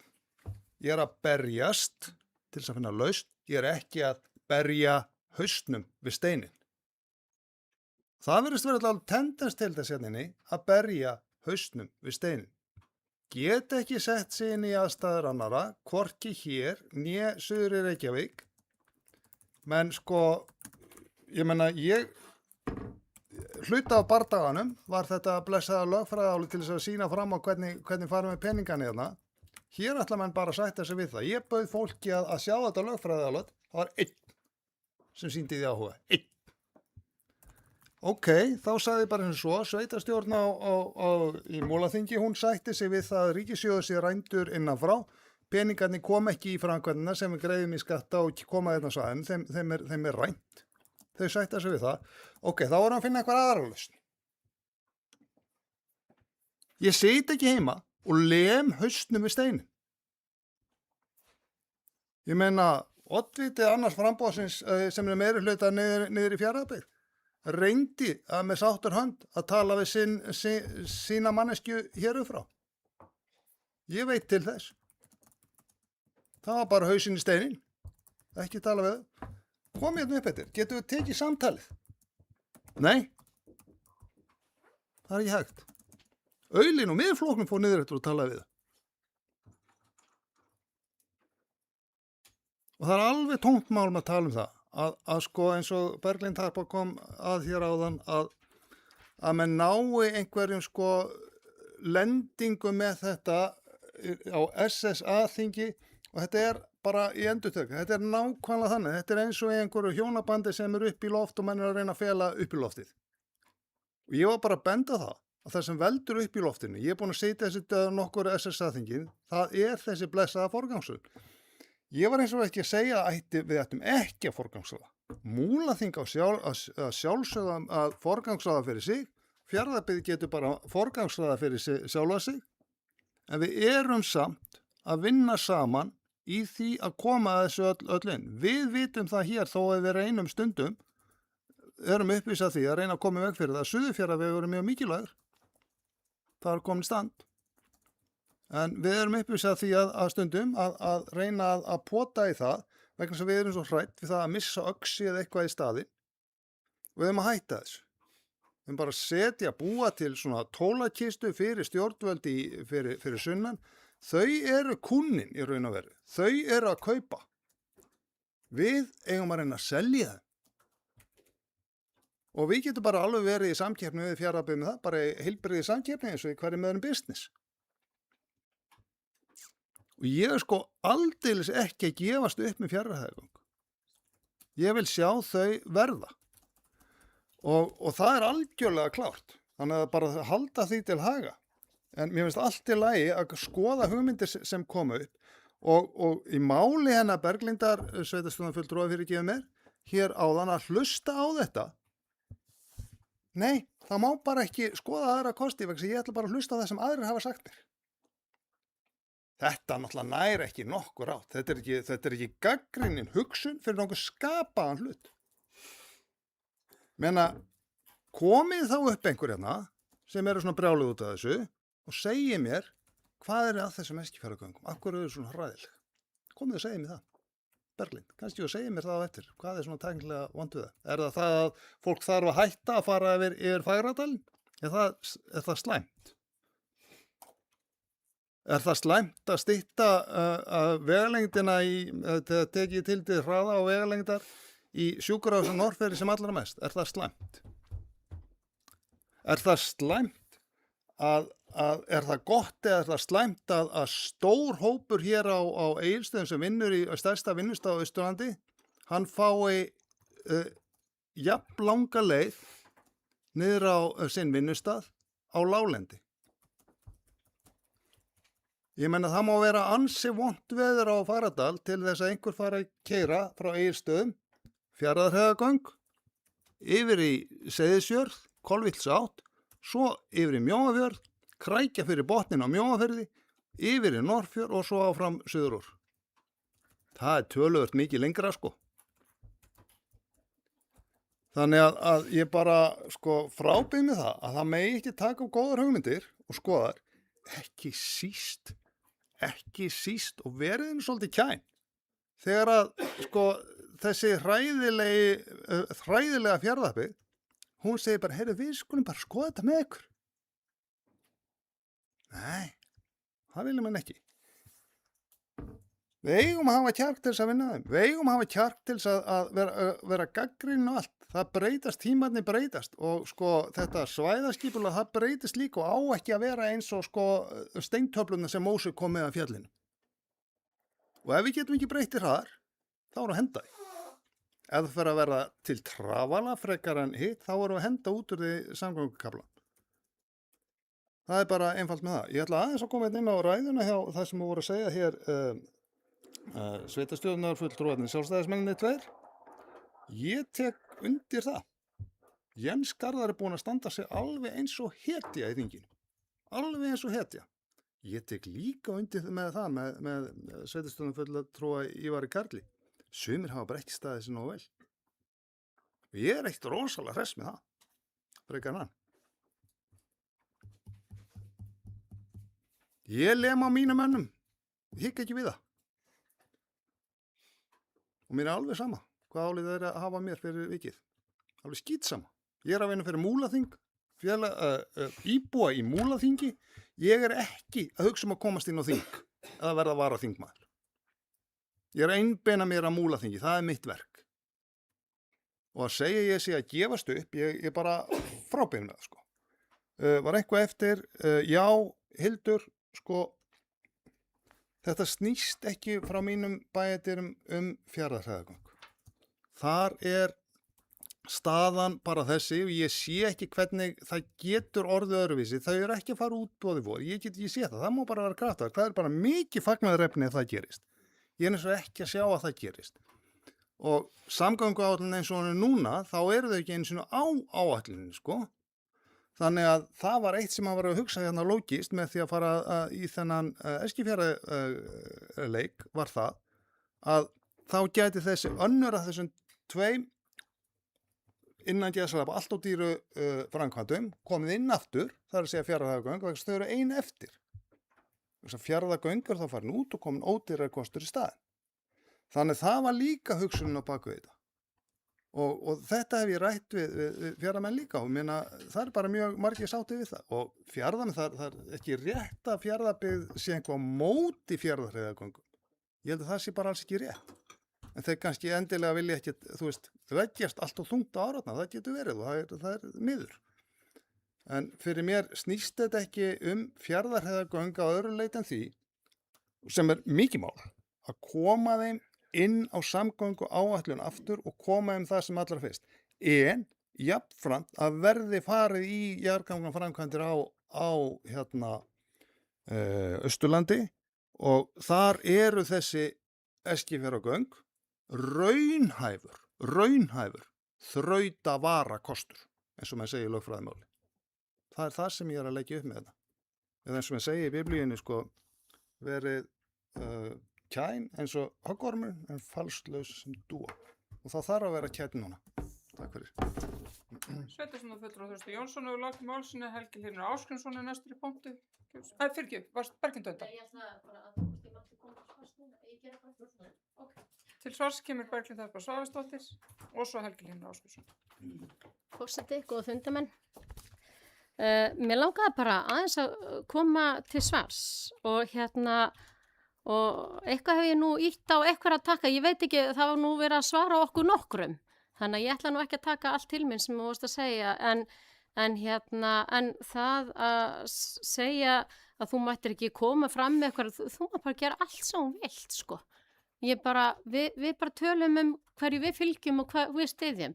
Á þessu tímapunkti þá er það bara þannig að við erum á mjög viðkvæmu tímapunkti upp á að koma framkvæmdum á stað. Það er bara þannig. Ég ætla ekki að stýra því hvað þú mátt eða mátt ekki. Maður bara gerir í sveitarstjórnarpólitík eins og maður er bara fylginn sér. Og það er akkurat það sem maður er. Ég er ekki að setja út að þú bara gerir þitt. En varðandi það að ræða þetta á nýjar leiðir, þá er ég ekki fylgjandi þeim á þessum tímapunkti. Og tala hér einhverja hræðilega fjarðabyggð og megi ræða og við tölum ekki við þetta fólk. Ég veit ekki betur, við erum eitt, það er bara þannig. Og við höfum verið að hugsa sem eitt og það er okkar styrkleiki hér á Austurlandi. Við höfum talað efnahagsumsvifin, við tölum auðvitað öflugt atvinnulíf í Fjarðabyggð, við tölum orkuframleiðsluna okkar sem er líka grundvöllur þar. Við erum að hugsa sem eitt, við erum bara á síðustu metrónum að viðkoma punkti að koma í gegn einhverju sem hefur verið unnið að í gríðarlega langan tíma sem ríkið hefur sjálft komið að borði og sett fyrir okkur, við erum bara síðustu metrónum. Þannig að ég er algjörlega á því að við eigum að reyna að koma þessum tveimur framkvæmdum sem eru tilbúnar til framkvæmda. Mér finnst það bara mjög lélegt að núverandi ríkisstjórn að segja bara nei, við viljum ekki framkvæma neitt, við förum bara hönnunum og rannsóknum með eitthvað annað. Það er bara þannig. Þannig að ég ætla hér í þennan stutta tíma sem við höfum, þennan stutta glugga til að skila umsögnum og það er búið að skila umsögnum og SSA er búið að skila umsögn. Ég ætla ekki að setja út á eitthvað greinaskrif, það mega allir skrifa eitthvað greinar. Þannig ég er ekki að fara að ræða það og vil alls ekki segja það og samþykki það ekki að maður sé ekki öflugu samtali við Fjarðabyggð. Bara alls ekki, get ég sagt þér. Þannig það er bara mismundi hvað hópa við erum að tala við, en við þurfum að hugsa sem eitt og við erum gríðarlega öflugt svæði. Þannig að ég bara, ætla nú ekki að láta eitthvað æsa mig upp frekar eða nokkuð, þráttur að það sé verið að reyna það, en ég vildi bara koma til svars út af því að, ég meina, við erum öll fylgin okkur, hvert og eitt okkar. Þannig að, ég er ekki á móti því að fólk tjáu sem er greinaskrifum og fleira og fólk bara stendur og fellur með því, sinni skoðun. Þannig að, en ég hef mína skoðun og ég tel að ég hafi komið henni skýrt á framfæri. Takk. Sveitarstjórnarfulltrúi Berglind Harpa Svavarsdóttir lokið andsvörum sínum og þá er næsti punktur Helgi Hlynur Ásgrímsson, gjörðu svo vel.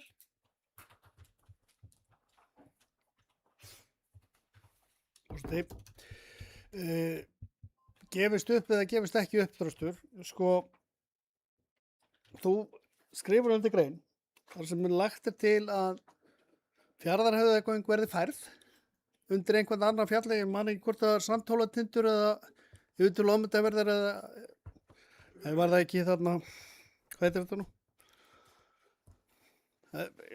Allavega þá leggur til að þau séu færð. Þau eru fullhönnuð. Við erum að berjast fyrir því að þau verði næstu jarðgöng. En þá erum við að berjast fyrir því. Það er svo barátta sem við erum í núna. Það hvort að Fjarðargöng eigi ekki að verða og göng undir Eskifjarðarheiði, það er alveg einn af þessu virði, sko, að ræða það. Notaði þetta orðalag bara svona þér til heiðurs. til að messu virði. En það skiptir máli að við séum að tala um hlutina á hvaða tíma við erum að tala um hlutina. Sko, á morgun er verið að fara að ræða hvort að Fjarðarheiðargöng eigi ekki áfram að vera í fyrsta forgangi. Það er það sem við viljum. Það verður ekki fara á stað með Fjarðarheiðargöng á þessu árið og ekki næsta. En ætli þessi ríkisstjórn að standa við eitthvað á loforðunum sínum, til dæmis að ræsa vélarnar.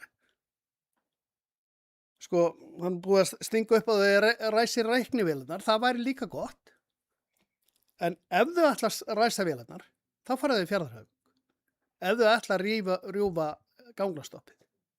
Annars, að öðrum kosti verður það ekki gert, nema þá hugsanlega að fara á stað með órannsökuð eða illa rannsökuð verkefni og það verður aldrei byrjað á göngum því það á eftir að leggja gríðarlega vegi að þessum gangnamunum. Þannig er Siglufirði. En þetta er aðalmálið og ég tek alveg undir það, þetta máttu segja hvað sem er. Ég er ekki að beita skoðanakúgun, ekki á nokkurn hátt. En þessi tímasetning er bara skrítin. Hún er óþægileg af því að við erum 50, 70 íbúar í Múlaþingi búin að senda inn athugasemdir það að við viljum fá Fjarðarheiðargöng. En þú ert að leggja til að við getum alveg nikka þeim aðeins til og byrja upp á nýtt. Takk. Jæja. Sveitarstjórnarfulltrúi Helgi Hlynur Ásgeirsson og lokið máli sínu. Þröstur Jónsson, gjörðu svo vel, er þetta síðurraðið andsvar? Hvort var það áðan? Andsvar? Gjörðu svo vel.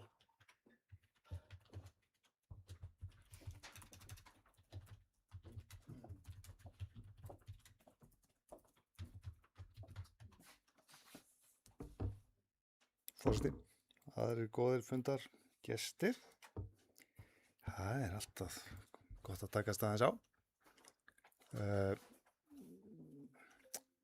Það kom kannski fram í máli Helga Hlyns, sveitarstjórnarfulltrúa, að þekkingin á landsvæðinu er nú ekki mikil. Hann var komin undir Sandhólatindinn sem er nú einhverstur undir Lóndafjörð. En heiðin heiti Gagnheiði innan Fjarðarheiði svo að það sé nú upplýst og í þessari grein kom vissulega fram hugmynd það. Hugmynd. Og mér finnst allar hugmyndir góðar að vera gildar. Þessu hugmynd var áður en ég fór að setjast niður með þessu fólki. Hún leit öðruvís út og kannski, þá kannski segja svona eins og sveitarstjórnarfulltrúi Helgi myndi segja að hún var arfavitlaus, þá arfavitlausari skulu þá segja en þessi sem var þarna í þessari grein. Ég er eins og eitt endilega að tala það. Ég er bara að segja það. Þetta er það sem kemur rauninni frá Fjarðabyggðarmönnum sem að svona eru að velta fyrir sér ef þeir fara nú að skipta út Fjarðargöngum staðinn fyrir Eskifjarðargöng. Þá er engin leggur til Mjóafjarðar. Eitthvað sem ég skil ekki en sem er Fjarðarmönnum rosalega dýrmætt. Það hef ég skynjað bara þarna niður og sérstaklega niður á Norðfirði. Þar er þú veist, rík áhersla á þetta og ég þarf bara að sætta mig við það. Og svona eru bara þegar menn tala saman og reyna að komast að einhverju samkomulagi þá þarf að gefa einhver staðar eftir og til þess að ná einhverju niðurstöðu. Það er alltaf einhverja málamiðlanir og þetta er bara þannig, en svo ég segi nú bara eins og maður gerur oft við gervigrindina sem ég nota mikið í mínu starfi þegar hann leiður á löngu svörunum keep it simple stupid, svara því tilbaka og þá kemur rosalega einfalt svar og það er kannski það sem að þarf að koma hérna please reynum að skilja þetta það sem að ég er sem sagt bara að segja hérna er það að við erum 10.000 manna samfélag með 2 risaframkvæmdir og maður horfir á allt íslenska vegakerfið og sér það, það er bara ekkert að gerast í bráð að báðar þessa framkvæmdi koma hérna. Ég gæti eiginlega ekki réttlætt það sjálfur. Ok, við verðum að koma Fjarðarheiðargöngum að. Við erum öll sammála um það. Hinn kosturinn sem að ég stið svo sannarlega í Fjarðabyggð að þeir komist einhvern veginn upp á Hérað vegna þess að það er það sem þeir vilja. Þeir eru ekkert endilega að þeir komast inn á Seyðisfjörð. Þeir vilja einhvers vegna opna á Mjóafjörð, það er ákveðið vandamál, en sleppum því að því slepptu, við getum ekki segja bara bjarga, þetta er leið til þess að bjarga Fjarðarheiðargöngum inn á samgönguáætlun aftur, þar sem þeir voru, með því að framkvæmdin, risastóru framkvæmdin á Íslandi verði bara á Austurlandi fyrirgefiði, verði bara 1 en ekki 2, en við töpum samt engu. Og þetta held ég sem mann farnir að skilja niður frá. Og þetta er blottið, þannig að við töpum engu. Og þegar þessi Fjarðargöng voru sett inn, hvort sem að þetta er einhver arfleið frá þessum blessuðu T-göngum, mátti þá ekki hrófla við þessu þegar T-ið blessaða var farið, ég veit það ekki, en bara rökuðsandi maður sem sest niður, skoðar hvernig aðstæður í dag í atvinnulífið eru, hann sér það fljótt að þessi göng eru bara miklu meira common sense heldur en Fjarðargöng. Og það er það sem Fjarðabyggðarmenn er að byrja að sjá núna á fullu.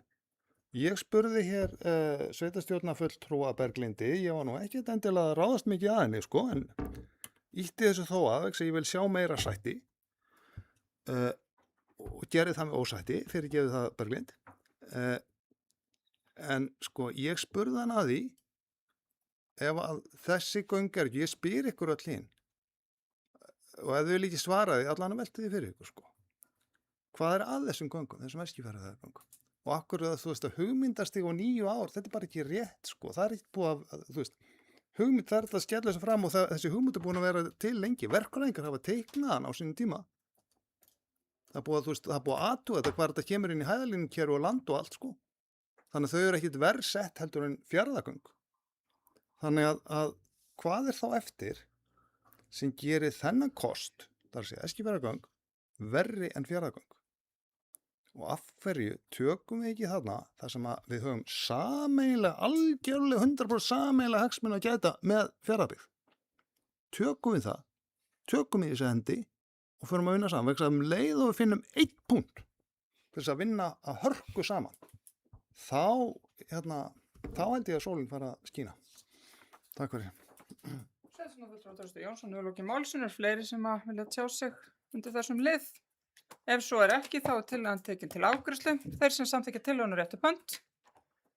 Það er samþykkt samhljóða og við höldum þá áfram. Næst erum við komin í fundagerðir heimastjórna og við erum þá að tala hér um sem vantar út, má ég fá það út fyrir þetta skjal þitt hér bak fyrir. Við erum að tala um lið 5, 6, 7 og 8. Hér erum að ræða fundagerðir heimastjórna Borgarfjarðar nr. 66, fundagerð heimastjórn Djúpavogs nr. 68, fundagerð heimastjórna Fljótsdalshérðs nr. 66 og fundagerð heimastjórna Seyðisfjarðar nr. 65. Ég ætla að mælendaskrá undir þessum lið en einhverju vilja taka til máls. Pétur Heimarsson, sveitarstjórnarfulltrúi, gjörðu svo vel.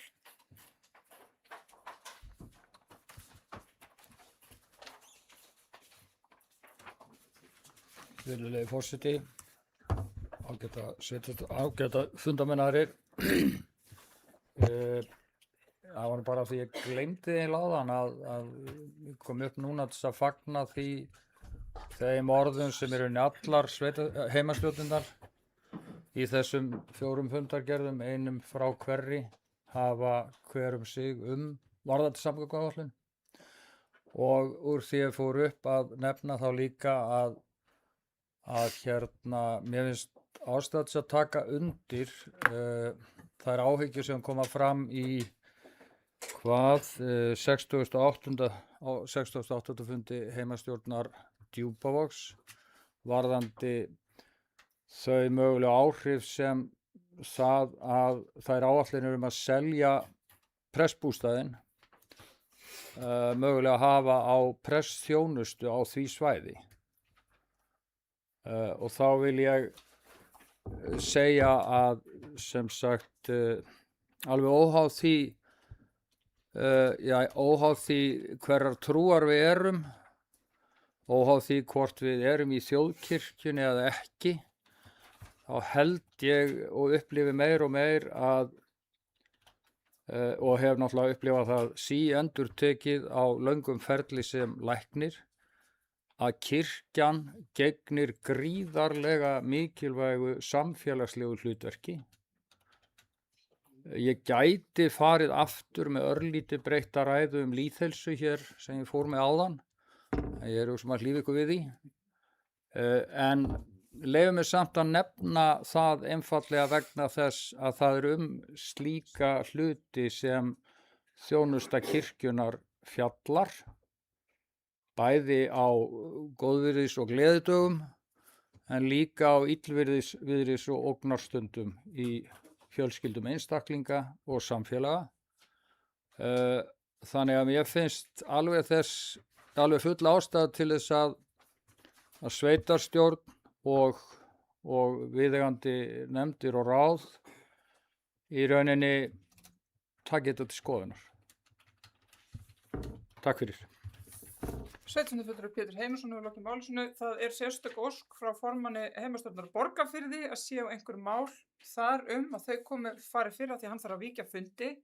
Þannig að áður en ég hleypi næsta ræðumanni í pontu þá ætlum ég bara að spyrja fundin, eru einhverjar spurningar til formanns heimastjórnar Borgarfirðar út frá þeirri fundagerð?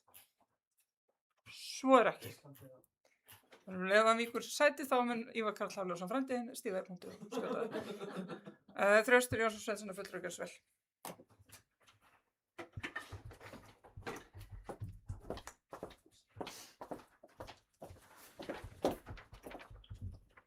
Já, forseti, annað gott fundafólk. Þetta er liður 6, heimastjórn Djúpavogs 68. Þar undir 4 nákvæmlega prestþjónusta á Djúpavogi.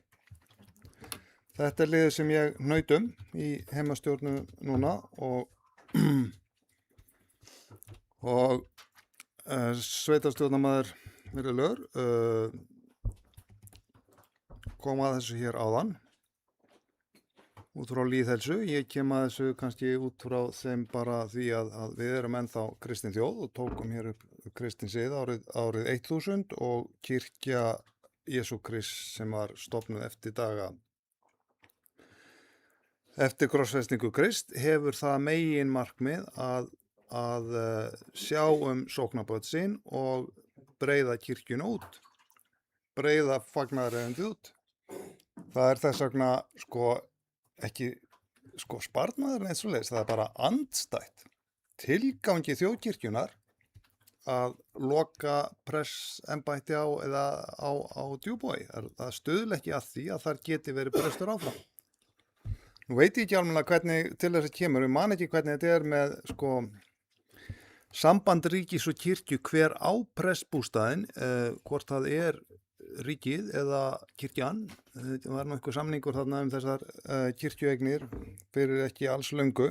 En hvað það? Allavega á kirkjan að beita sig fyrir því að sem mest hún getur að geti verið sóknarprestur á Djúpavogi.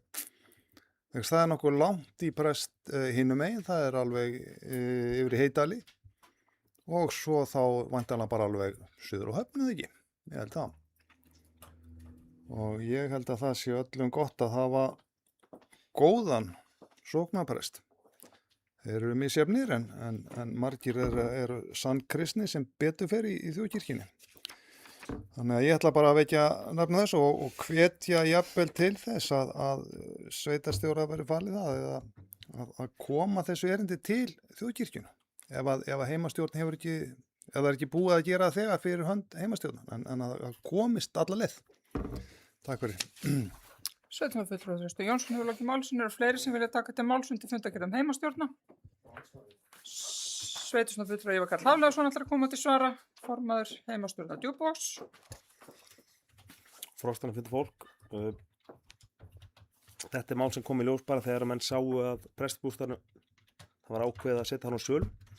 En það hefur ykkur prestur í Djúpavogi allan tíma og því að þetta er alveg rétt að menn finna það í samfélaginu og fólkið í heimastjórninni talaði það að menn finna það að þeir eru ekki prestur á staðinu því að koma oft upp aðstöðu sem það er gott og menn saknaði stoltið, menn finna það að hann sé staðsettur núna í Heydala prestikalli að þetta er langt á milli. Það sem er alvara við þetta, það var búið að þetta átti að vera á dagskrá mánuði fyrr en á einu mánuði náðist ekki að fá samtal við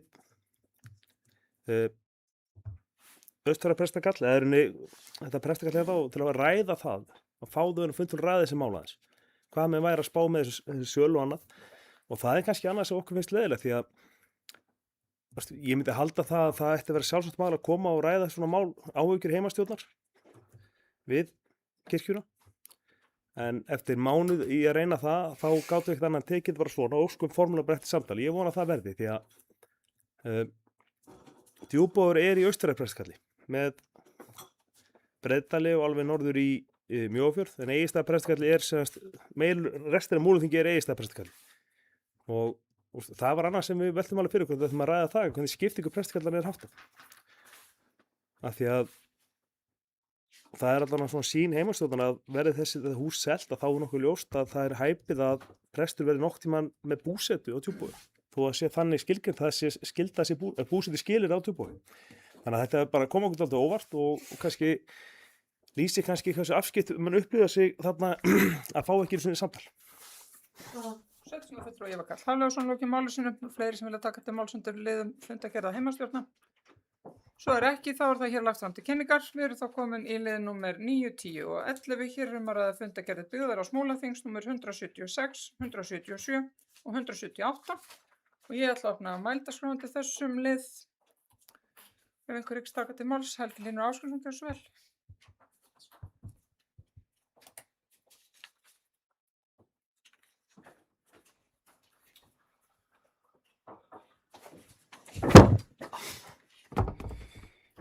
Forseti, það er nýjasta fundargerðin, 178. 10. liður. Umsagnarbeiðni 307. mál, breyting á þingsályktun númer 24, 152 áætlun og vernd og orkunýtingu landsvæða.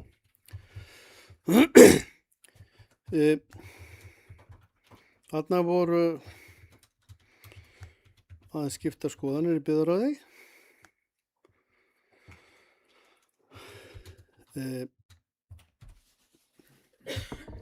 Og bókunin sem að meirihluti lagði fram er eftirfarandi. Byggðar á Múlaþings ítrekar fyrri umsögn sína málið og leggur áherslu á mikilvægi þess að Hamarsvirkjun komist í nýtingaflokk verndar og orkunýtingaráætlunar. Virkjunin mun bæði hafa jákvæð áhrif á orkuöryggi landsmanna og sem og bæta aðgengið orku á Austurlandi sem er mikilvæg forsenda áframhaldandi verðmætasköpunar og uppbyggingar svæðisins. Sveitarstjóra falið að koma umsögninni á framfæri fyrir hönd byggðarráðs. Þetta var samþykkt með handauppbreytingu. 3 samþykktu, 2 á móti. Hildur Þórisdóttir og Helgi Hlynur Ásgrímsson. Við lögðum síðan fram bókun, Hildur og ég, sem er eftirfarandi. Fulltrúar meirihlutans harma þá skammsýni sem er í afstöðu meirihluta byggðarráðs og fullyrðir að Hamarsá er íbúum sveitarfélagsins í heild meira virði óvirkjuð en virkjuð af erlendum aðilum eins og hér er lagt upp með. Hamarsvirkjun skoraði langhæðst í mati á verndargildi í áliti sérfræðinga í mati á 5 virkjanakostum sem fyrir lágu. Við undirrituð fulltrúar í byggðarráði fögnuðum á fundi 24.9.2024 að samkvæmt tillögu rammaáætlunar færi Hamarsvirkjun í verndarflokk og við erum enn þeirrar skoðunar að Hamarsvirkjun eigi heima í verndarflokki. Undir þetta rita Helgi Hlynur Ásgrímsson og Hildur Þórisdóttir. Ég fór fram á það á þessum fundi að bað það að þessi bókun fylgdi með til í umsögn á gátt ráðuneytisins. Og ég get alveg skilið það að það hafi ekki verið gert ef að það er venjan að minnihluta álit fylgi ekki með og þá er það bara svo við minnihlutin sendum inn okkar athugasemdir. En það sem var miklu alvarlegra var að það var ekki tekið fram í samráðsgáttinni umsögninu okkar að það hafi verið greitt atkvæði þetta og að 40% fulltrúa hefði verið á móti þessu. Ég er búinn að ræða þetta bæði við sveitarstjóra og ritara, staðgengi sveitarstjóra sem var á þessum fundi og kannski voru þetta mistök, ég veit það ekki, en allavega þá þarf að lagfæra ferlið í þessu, finnst mér finnst að það eigi að koma fram ef að það er ekki samstaða í atkvæðagreiðslu mál. Sko, þetta er ákveðin minnihlutavernd. Að það komi fram að við greiðum atkvæði og ef að við erum ekki sammála, þá finnst mér að það eigi að koma fram. Þetta skildist mér bæði á á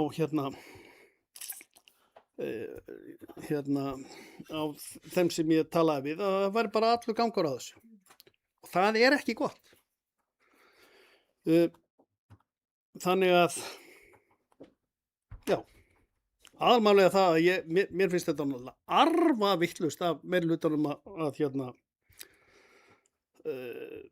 krefjast þess að Hamarsvirkjun fari í nýtingu og bendi á það þarna þegar við fögnuðum 24.9.24 fögnuðum því að Hamarsvirkjun ætti að fara áfram í verndarflokk, þá ályktaði byggðarráð að það vildi að það færi í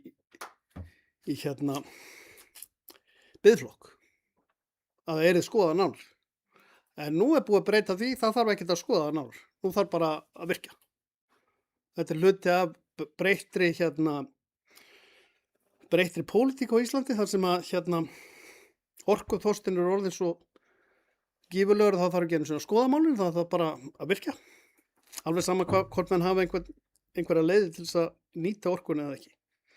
Og eins og allir vita þá nú stundir þá vellur orka út öll göt á allar innstungur í landinu. Því það er svo yfirfullt kerfið.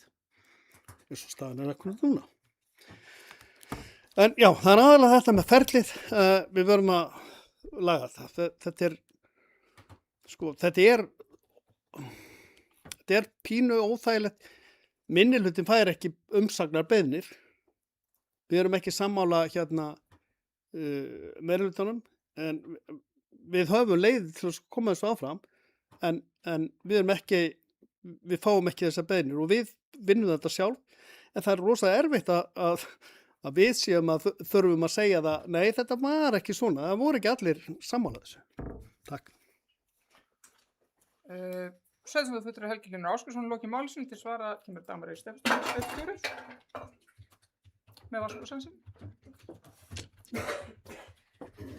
Frú forseti, virðulegi fundagestir, já, mér langaði bara að bregðast við þessu sem sveitarstjórnarfulltrúi Helgi Hlynur var að benda á, að þetta er bara fín brýning fyrir okkur starfsmenn að sjálfsögðu þarf þetta að vera alltaf eins unnið, þannig að við þurfum bara koma okkur upp verklagi við það að ef að það kemur til svona atkvæðagreiðslu umsagnir, þegar þeir eru ekki samhljóða sem sagt atkvæðagreiðsla, að þá þarf að vera föst vinnuregla það hvernig við skiljum því. Þannig að við tökum það bara til okkar og munum gæta þessu. Sveitarstjóri Dagmar Eir Stefánsdóttir lokið máli sínu. Mælendaskrá er ennþá opin undir fundarkjörnum byggðarráðs. Pétur, næstur. Er þetta hönd þarna? Já.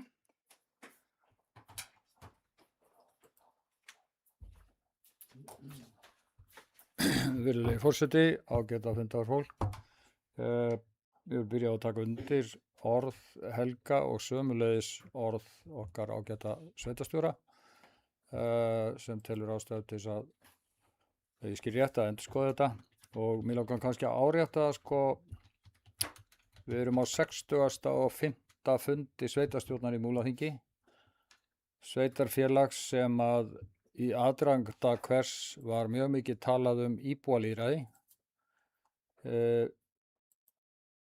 Eins og ég man, vonandi ekki bara vilmuna, þá var það eitthvað sem að fulltrúar allra flokka voru áframum að gæta að með alls konar útfærslum.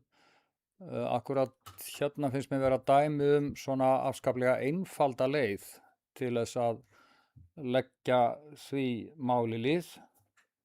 Sveitarstjórnin okkar, þó svo hún skiptist í meirihluta og minnihluta, þá hún sem slík talsmaður allra íbúa sveitarfélagsins, sömuleiðis sveitarstjórinn okkar, hann sveitarstjóri allra íbúa Múlaþings og þess vegna fagnaði ég sérstaklega hvernig Dagmar Ýr sveitarstjóri tók undir þetta ástæðu til að skoða þetta og finnst að það væri eðlileg og góð vinnuregla þar sem að einmitt við tekist á niðurstöðu í stórum málum og atkvæði falla einhvern veginn, ekki einfallega allir með einhverju niðurstöðu, að þá sé gerð grein fyrir því hvernig atkvæði fjallu og sömuleiðis gerð grein fyrir þeim bókunum, væntanlega andstæðingum meirihluta álitsins í slíkum málum.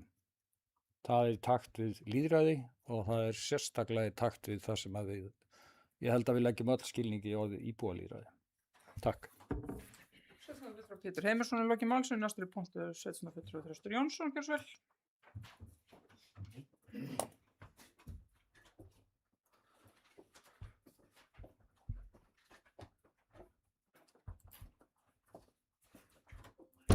Já, forseti, þá geta annað fundar fólk. Þetta sami liður. Ég alveg fylgjandi því sem að, og skil bara vel það sem að sveitarstjórnarfulltrúi Helgi Hlynur sagði hér áðan og kollegi hans var að leggja áherslu á líka og ég held að sé jafnvel að finna betra að það komi sem sagt hversu sterkur bakgrunnur við viðkomandi bókun, ekki endilega í þessu tilfelli, vegna ég var náttúrulega fylgjandi meirihlutann þarna, áheyrnarfulltrúi með engan atkvæðisrétt, en ég held að þetta sé samt gott að þetta komi fram hver styrkurinn á baku bókunna, vegna þess að það mjög mikilvægt fyrir sem sagt þegar við erum að skila inn bókunum eins og núna til dæmis hér á undan út af samgönguáætluninni, samhljóma samþykkt. Þá all atkvæði á bakvið, þá verða þær bókanir miklu sterkar en ella. En auðvitað veikir hitt síðan bókanir eins og þarna það sem skipting. En það bara eðlilegt lýðræði og eðlileg upplýsing að það komi fram. Að það kannski nema 60 eða 70% á bakvið bókunna. Þá kem ég nú einu með þetta af því að í þessum nefndum og ráðum sem kannski flækir þetta enn frekar eru þessi áheyrnarfulltrúar leyfðir eins og sá sem hér stendur ekki með atkvæðisrétt. Ég hef einu sinni bókað þannig það sem að einmitt klofnaði svona, ég man nú ekki hvort það var bara í sama máli, að ég sem sagt styddi bókun meirihlutans. Á það þá að koma fram. Ég fulltrúi einhverju kjósenda líka, þó að ég sé áheyrnarfulltrúi. Þannig að þessi áheyrnarfulltrúar í ráðanum flækja þetta svolítið. Þannig að það þarf að hugsa fyrir þessu. Ég hef enga lausn á því, sko. Það erfitt að finna hana. En bara aftur að þessu með þetta sem Helgi Hlynur sveitarstjórnarfulltrúi sagði að við hinn værum arfavitlaus. Ég ætla þá að taka undir það að ég arfavitlaus líka. Og hann nefndi líka bara svona efnislega þetta að kerfið væri yfirfullt af orku. Já, í góðum vatnsárum er kerfið yfirfullt af orku. En því miður þá bara ekki alltaf topp vatnsár eins og núna. Og svo líka annað sem ég vildi benda á í því sambandi að sko bara þekkjandi það sem fyrrum ráðgjafi hjá Landsvirkjun að undirbúningstími undir virkjun og það þarf að undirbúa kerfið langt fram í tíman. Það er að segja að mann verða að byrja framkvæmdir löngu áður en að orkuskort skemur ef svo má segja. Og eitt í þessu að því við vorum að tala hér áðan Fjarðarheiðargöng mikið og samgöngubætur í á Austurlandi og sérstaklega í Múlaþingi. Við vorum nokkur á fundi niður á Reyðarfirði rétt fyrir þennan sveitarstjórnarfund hjá Íslandsstofu. Þar sló mig svolítið að það sem sagt embætti eða staða hjá forsætisráðuneytinu núna sem hefur með svo kallað stórfjárfestingar að gera. Og einn af svona mælistíkonum sem hann notar þegar hann fer út á land, þegar það verður að skoða landsbyggðina, það eru svo kallu verkefni í vaxtafasa. Þetta notað sem mælistíka. Svo sýndi hann okkur kort af landinu. Það var eitt slíkt verkefni í Múlaþingi. Þau voru 2 niður í Fjarðabyggð og búndarnir voru stærri. Þetta eina var niður á Djúpvogi sem laxeldi þar. Talandi það og vera með annari hendina að berjast fyrir uppbyggingu í atvinnulífs í Múlaþingi sem sárlega þarf. Við erum, fyrir ekki mér, ótalið þurfalingafélag, sveitafélag. Við lifum stórun hluta til á jöfnunarsjóði sveitafélag. Ekki stórun hluta en við erum mjög þung á jöfnunarsjóðunum. Þurfum að byggja upp atvinnulíf og við þurfum atvinnulífsuppbygging gjarnan krefst orkuuppbyggingar og þess vegna styð ég þessa virkjunarna vegna þess að mér finnst bara ég sé nákvæmlega ekkert neikvætt við hana. En ég er að sammála Helga Lind það. Mér er ekki sama hvert orkan fer. Ég er búin að fá nóg af risaklónum út í heimi sem koma og kroppa í allt. Þær eru að sýna hverja þær eru þessa dagana í svokallum Epstein-skjölum. Við viljum ekki svoleiðis öfl hér á landi. Þannig að ég skil Helga Lind sveitarstjórnarfulltrúa bara að mæta vel. Það þarf að fara varlega allstaðar í heiminum í dag. Þarna líka. Takk fyrir. Sveitarstjórnarfulltrúi Trausti Jónsson hefur lokið máli sínu. Það eru fleiri sem vilja hvað þessi ljós. Helgi Hlynur Ásgrímsson gjör svo vel.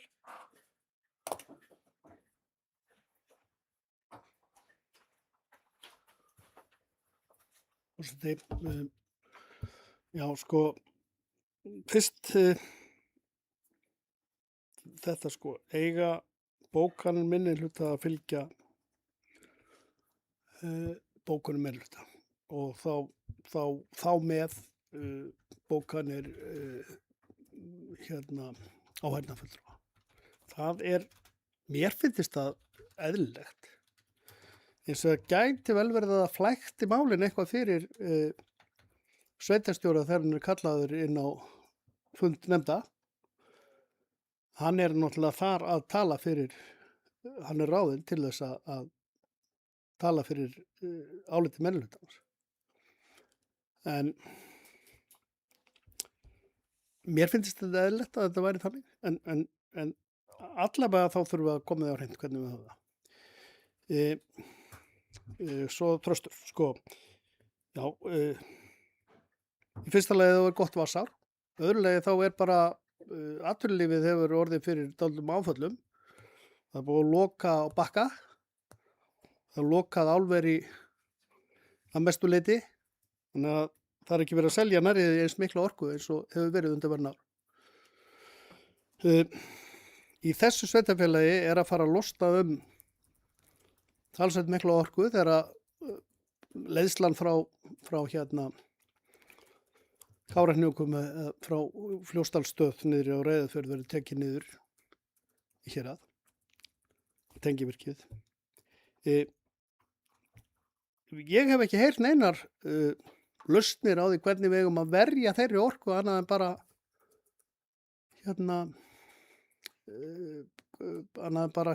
við ætlum að setja upp gagnaver. Það einu hugmyndunar.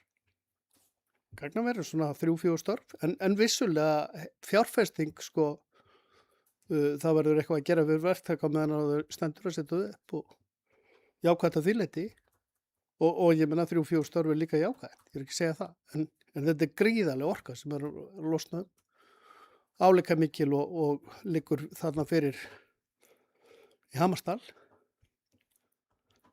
En við erum alltaf að tala við verðum að fá orku af því að þetta stendur atvinnulífinu fyrir þrifum. en svo eru bara engar hugmyndir hvernig að verja orku. Komið með þar.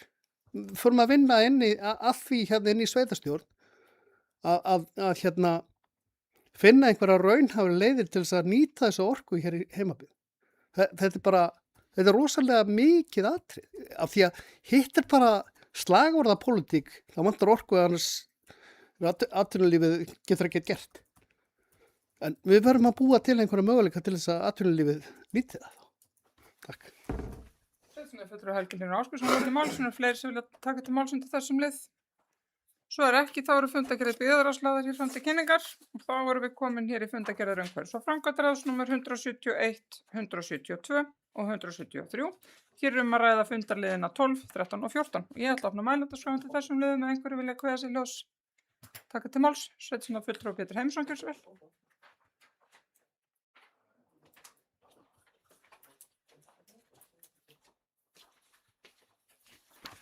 Virðulegi forseti, ágætu fundamenn. Mér langar að gera umtalsefni dagskrárlið 6 á 173. fundi umhverfis- og framkvæmdaráðs. Ósk umsögn matsáætlun vindorkuver á Brekknaheiði, Sauðaneshálsi og þar var samþykkt eftirfarandi tillaga lögð fram og samþykkt á þeirri forsendu að fyrirhuguð breyting varðar ekki hagsmuni Múlaþings, gerir umhverfis- og framkvæmdaráð ekki athugasemd við fyrirliggjandi áform. Þetta var samþykkt með 4 atkvæðum, fulltrúi L-lista satt hjá og 2 fulltrúar VG voru á móti og lögðu fram bókun. Við fulltrúa VG leggjumst eindregið gegn umræddum virkjunarkosti eins og almennt vindorkuvirkjunum á landi á meðan ekki hafa verið samþykkt lög og reglur hvar ekki megi mögulega virkja vind. Þó landrými sé mikið á Íslandi engu að síður brýnt að gaumgæfa vel til hvers land notað. Andi náttúruverndarlaga ekki síst sá að leyfa landi og náttúru að þróast á sínum forsendum svo sem frekast kostur. Það gríðarlega jarðrask sem fylgir vindorkugörðum svo sem tengt vegalagningu, undirstöðum mannvirkjum felur í sér ákvörðun vindorkukost sem þennan leið ákvörðun að fórna hluta búsvæða ýmissa lífvera, ekki síst örsmára og þar með spillingu vistkerfa. Að stórum hluta eru þær fórnir varanlegar og ekki afturkræfar. Þá eru þessi áform í algjörri andstöðu við þá staðreynd að á Langanesi eru verndarsvæði og til skoðunar hefur jafnvel verið sá möguleiki að stofna þar þjóðgarð og í því sambandi var vísað ákveðin hlekk. Þá skal nefnt að á líftíma vindorkuvers svo nærri þéttbýli sem hér ræðir mun orkuverið nær örugglega að spilla hvoru tveggja hljóð og sjónvist með neikvæðum áhrifum á líðan fólks í nágrenninu. Síðanst en ekki síst erum við ósammála því að fyrirhuguð breyting varðar ekki hagsmuni Múlaþings, eins og það segir í bókun meiri hlutans, meðal annars og ekki síst vegna þess að enn hafa hvorki verið samþykkt lögni reglur hvar ekki skuli heimilt að virkja vind. Því á þessu vakin athygli hér að tryggja að þetta álit minni hlutans og raunar hjáseta þess sem ekki stóða að þessari bókun. Á sama fundi, dagskrárliður nr. 7, deiliskipulag Gilsárvirkjun og þar gerðu í byrjun 2 fulltrúar grein fyrir mögulegu vanhæfi sínu sem var samþykkt, svo það voru 5 fulltrúar ráðsins sem tóku afstöðu. Eftirfarandi tillaga var lögð fram og samþykkt með 3 atkvæðum, 2 á móti. Umhverfis- og framkvæmdaráð samþykki fyrirliggjandi skipulagstillögu og leggur til við heimastjórn Fljótsdalshéraðs að hún verði auglýst í samræmi við 41. grein skipulagslaga. Fulltrúa VG-lista lögðu hér aftur fram bókun og hún hljóðar svo. Fulltrúa VG hafa fram að þessu stutt skoðun á mögulegri Gilsárvirkjun. Fyrirliggjandi gögn nú eru hins vegar svo andstæð hag náttúru og sérlega vatnalífríkis að óábyrgt að styðja þennan virkjunarkost. Forsenda þess að geta mögulega stutt frekari skoðun virkjunar í Gilsá er að Orkusalan EHF leggi fram verndaráætlun vegna hins staðbundna laxastofns og annara laxastofns með ekki síst nákvæmri skilgreiningu mótvægisaðgerða og áhrifa þeirra eða hreinlega aðra valkosti til virkjunar í ánni. Að baki þessu mati okkar liggur sérstaklega álit Skipulagsstofnunar umhverfismat virkjunarinnar dagsett 12.11.2025. Það álit er mjög afgerandi hvað varðar ógn Gilsárvirkjunar við náttúru og lífríki. Umsögnin verður ekki túlkuð með öðrum hætti en að áformuð virkjun að meðtöldum valkosti B hafi í för með sér alvarlegar og óafturkræfar neikvæðar afleiðingar fyrir lífríki ánni og ekki er hægt að treysta á að mögulegar en óskilgreindar mótvægisaðgerðir breyti því nægilega. Stofnunin segir meðal annars: þær breytingar sem verða á búsvæðum vatnalífeyri Gilsár neðan stöðvarhús við dægurmiðlun kunni að leiða til þess að laxastofn árinnar nái ekki að viðhalda sér lengur. Að mati Skipulagsstofnunar felur það í sér óafturkræft tap á líffræðilegri fjölbreytni enda gengur það gegn verndarmarkmiðum laga náttúruvernd auk þess sem er að ræða tegund sem flokkuð er í yfirvofandi hættu á válista Alþjóðanáttúruverndarsambandsins. Tilvitnun lýkur.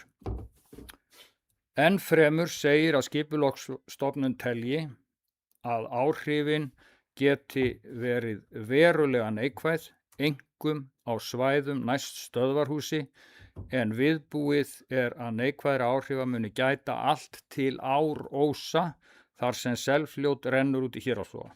Telur stofnunin að valkostur B geti einnig haft verulega neikvæð áhrif neðan stöðvarhús þó áhrif hans verði heldur minni en aðrar valkostar. Tilvitnun lýkur.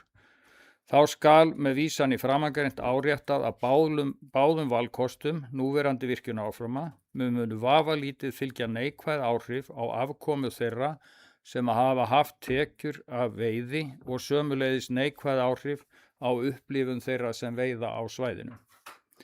Hvoru tveggja þessi áhrif ná langt út fyrir áformað virkjunarsvæði. Þetta sömuleiðis uppleið sig hér til þess að vekja athygli á þessari skoðun minnihlutans. Það er að segja 2 af 3 fulltrúum minnihlutans þarna á fundinum. Takk. Sveinsson Pétur. Heimisson og Loki Málsson, fleiri sem vilja taka til máls undir liðum fundagerða umhverfis- og framkvæmdaráðs. Svo er ekki, þá eru þeir liðir lagðir hér fram til kynningar. Við erum þá komin í fundagerð fjölskylduráðs Múlaþings nr. 151, liður nr. 15. Ég ætla að opna mælandaskrána til þessum liðum einhverju vilja taka til máls. Svo er ekki, þá er það lagt til fram til kynningar og þá er það liður 16, fundagerð ungmennaráðs Múlaþings nr. 45 og ég ætla að opna mælandaskrána til þessum lið. Og það er engin sem ekki taka til máls og þá er hann lagður hér fram til kynningar. Við erum þá komin í síðasta lið dagsins, skýrsla sveitarstjóra liður nr. 17. Ég ætla að bjóða Dagmari Stefánsdóttur sveitarstjóra að koma hér í pontu. Það er við sína mánaðarlegu skýrslu. Virðulegi forseti, ágætt að funda fólk, já, það er þetta mánaðarlega. Það hefur sannlega verið í mörg horn að líta síðustu vikur eins og það er alla jafna í starfi sveitarstjóra. Aðal áherslan hefur verið á að vinna umsögn sveitarfélagsins samgönguáætlun og var hún hér til umfjöllunar áðan. Í henni er lögð höfuð áhersla á 3 þætti, að Fjarðarheiðargöng verði aftur sett efst á lista yfir næstu jarðgöng á Íslandi og þau buðin út án frekari tafa, að hafist verði handa við að byggja upp heilsársveg yfir Öxi og að framlag ríkisins til hafnarmála hjá Múlaþingi verði ekki skert úr 60% í 40%, enda sjá hafnirnar fram á tekjumissi á næstu missurum. Þá er einnig rætt fjölmargra aðra þætti sem við söknum í þessari tillögu að nýrri samgönguáætlun. Ekkert bólar á nýrri Lagarfljótsbrú né stóru brúnum sikkur megin við landamæri Austurlands yfir Jökulsá á Fjöllum og Jökulsá á Breiðamerkursandi. Þá er kallað eftir auknu framlagi til tengi- og héraðsvega sem lengi hafa setið á hakanum og bættri vetrarþjónustu, ekki síst á Borgarfjörð eystra, en enn er barist fyrir því að þangað sé opnað alla daga vikunar. Kallað er eftir skýrari sýn stækkun Egilsstaðaflugvallar en ekkert bólar á lengingu flugbrautarinnar þar og bent á mikilvægi þess að varaflugvallagjald skili sér allt til þeirra flugvallar sem það á að fara í að byggja upp. Í umsögninni er minnt á að forsenda sameiningar í Múlaþingi var að ráðist yrði í markvissar samgöngubætur milli byggðakjarna sveitarfélagsins og íbúar upplifa því þessa samgönguáætlun sem svik við fyrir loforð. Málefni Seyðisfjarðar hafa verið fyrirferðarmikil en góð vinna í gangi varðandi eflingu atvinnulífs á Seyðisfirði þar sem ráðgjafi starfar með hópi sem settur var á laggirnar af sveitarstjórn. Nú eru bundnar vonir við að við fáum ríkisvaldið með okkur inn í þessa vinnu til að efla hana enn frekar. Farið hefur verið í ýmsar heimsóknir á Seyðisfirði bæði til að skoða hvort hægt sé að efla starfsemi sem nú þegar til staðar en einnig til að ræða ný tækifæri. Nýtt lagareldis frumvarp var kynnt til sögunar í samráðsgátt stjórnvalda og fengu framkvæmdastjórar sveitarfélaga sem tilheyra sambandi sjávarútvegs sveitarfélaga kynningu á því frá starfsmönnum atvinnuvega ráðuneytisins.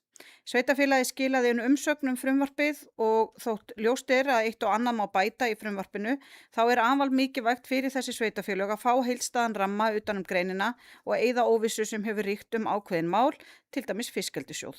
Þá hvatt til þess að eftirlitsstörf með greininni verði til á þeim svæðum þar sem eldið stundað og fjölga þannig fjölbreyttum störfum á þessum svæðum á Austurlandi og Vestfjörðum. Sveitarstjórar sveitarfélaga þar sem laxeldi stundað skrifuðu og birtu sameiginlega grein mikilvægi frumvarpsins nú fyrr í þessari viku. Þá má nefna að nú stendur yfir vinna við umsóknir í fiskeldissjóð sem kallar á talsverðan mannafla og tímafrek vinna.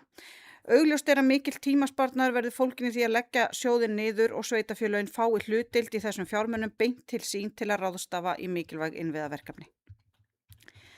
Almannavarnir Austurlands stóðu fyrir skrifborðsæfingu í björgunarsveitahúsinu á Egilsstöðum þann 20. janúar þar sem farið var yfir viðbragðsáætlun ef til rýmingar byggðarlags kemur. Við sama tilefni var björgunarsveitum á Austurlandi afhentur myndarlegur styrkur frá almannavarnanefnd í formi skjáa til að bæta aðstöðu í vettvangsstjórnarstöðum sveitana. Mikil vinna hefur verið í gangi síðustu misseri í húsunum á Vonarlandi sem eru í eigu Vísindagarðs. Vísindagarður sameign sveitafélagsins og fjármálaráðuneytisins og þurftu að ráðast í miklar endurbætur þar sem nú sér fyrir endan á og búið að gera nýjan leigusamning við Náttúruverndarstofnun sem ákvað að taka eitt húsana á leigu fyrir sína starfsemi hér á svæðinu.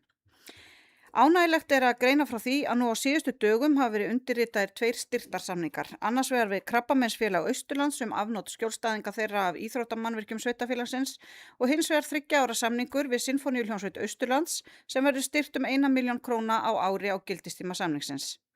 Framundan eru vortónleikar sveitarinnar sem munu fara fram í tónlistarmiðstöðin á Eskifirði og ætti engin tónlistarunnandi að láta þá fram hjá sér fara. Og fleiri menningatengdar fréttir í lok janúar úthlutaði byggðaráð tæpum 9 milljónum króna til fjölbreyttra menningaverkefna í sveitafélaginu en þar var að ræða fyrri úthlutun ársins á menningarstyrkjum. Alls hlutu 30 verkefni styrki og ljóst að fjöldi umsókna og fjölbreytileiki þeirra bar vitni þá miklu grósku sem í menningarstarfi í Múlaþingi. Á heimasíðu sveitafélagsins má finna frétt þar sem verkefnin sem hlutu styrki eru listuð upp. Þá vert að óska aðstandendum Sláturhússins menningarmiðstöðar til hamingju með að hljóta næst hæsta styrkin og sviðslistasjóði þetta árið en þau fengu úthlutað 16,7 milljónum króna til að setja upp nýtt frumsamið fjölskylduleikrit í samstarfi við atvinnuleikhópinn Undur og stórmerki. Reiknaði með að verkið fari á fjalirnar síðla árs 2026. Í lok janúar hittust sveitarstjóri Múlaþings og bæjarstjóri Fjarðabyggðar á báðum skíðasvæðum sveitafélagana í Oddsskarði og í Stafdal til að prófa brekkurnar og skrifa undir samning milli sveitafélagana þar sem framhald var gert á góðu samstarfi varðandi skíðasvæðin. Með þessu samstarfi boðið upp á samræmda lausn fyrir sölu og aðgangsstýringu að svæðunum þannig að aðgangskort sem keypt inn á svæðin gilda á báðum stöðum. Degi leikskólans var fagnað með fjölbreyttum hætti þann 7. febrúar í leikskólum sveitafélagsins og hér á Egilsstöðum heimsóttu elstu börnin sveitarstjóran á skrifstofu sveitafélagsins og fengu að spyrja hann út í hin ýmsu mál sem á þeim brunnu. Áður en þau kvöddu, sungu þau 2 lög fyrir viðstadda og það óhætt að segja að það lyfti verulega andanum í húsinu að fá þessa góðu heimsókn. Á heimasíðu sveitafélagsins má lesa skemmtilega frétt þennan dag og það sem var í gangi á hverju stað fyrir sig, til dæmis settu börnin á Borgarfirði upp listasýningu í búðinni. Þennan sama dag hlýddu nokkrir starfsmenn sveitafélagsins saman á útsendingu á erindinu áskoranir sameinaðra sveitarfélaga eru heimastjórnar lausnin en þar sagði Steinunn Ása Sigurðardóttir frá meistararitgerðinni þar sem hún bar saman heimastjórnir í Múlaþingi við hverfisráð hjá Ísafjarðarbæ. Og það var alveg ljóst að niðurstöðunum að mun meiri ánægja ríkir með heimastjórnarkerfið en varðandi hverfisráðin. Þannig að það bara klapp á bakið fyrir okkur. Upp á síðkastið hefur staðið yfir vinna við að koma upp tengibúnaði á höfninni á Seyðisfirði svo að ferjan Norræna geti tengt sig við rafmagn þegar hún byrjar reglulegar siglingar sínar aftur í vor. Þetta verkefni á sér nokkuð langan aðdraganda og mun verða til þess að draga úr kolefnisspori siglingaferjunar og við hlökkum til að fagna þessum áfanga með Smyrilæn. Af öðrum hafnarframkvæmdum má nefna að hafin er vinna á Borgarfirði eystra við að gera þar upp gömlu löndunarbryggjuna og eru verklok áætluð síðsumars eða í ágúst. Nú fyrr í dag fór síðan fram kynningafundur á vegum Íslandsstofu á Reyðarfirði endurskoðaða stefnu fyrir íslenskan útflutning sem sveitarstjóri sótti ásamt nokkrum kjörnum fulltrúum. Það er síðan eitt og annað framundan. Til stendur að afhenda endurbætt húsnæði við Fellavöll frá byggingarnefnd Hattar til sveitarfélagsins. Það stóð til að hafa þennan viðburð á morgun en þarf líklega frestunum af óviðræðanlegum ástæðum, segir ykkur betur frá í pósti. En þetta er verkefni sem hefur verið afar farsælt og verður gaman að segja betur frá þegar það verður afhent. Nú Menntaskólinn á Egilsstöðum frumsýnir söngleikinn Fyrsti kossinn í Sláturhúsinu föstudaginn 20. febrúar og það er hafin miðasala hjá þeim á tix.is, þannig að ég hvet ykkur til að tjekka á því. Og svo auðvitað stendur Þorrablótsvertíðin sem hæst. Sveitarstjóri hefur sótt 3 blót sem voru afar ólík en hvert öðru skemmtilegra og framundan er blót í Brúarási komandi helgi og síðan 2 blót helgin eftir það á Eiðum og í Tungubúð. Og sveitarstjóri þakkar síðan fellamönnum hugulsömina að vera með góublót svo undirritu fái eilítið andrými milli skemmtana. Fleira var það ekki sinni, takk fyrir. Þá er liður 17 hér framkomin og lagði fram til kynningar. Dagskráin í dag er tæmt og ég slít fundi hér með.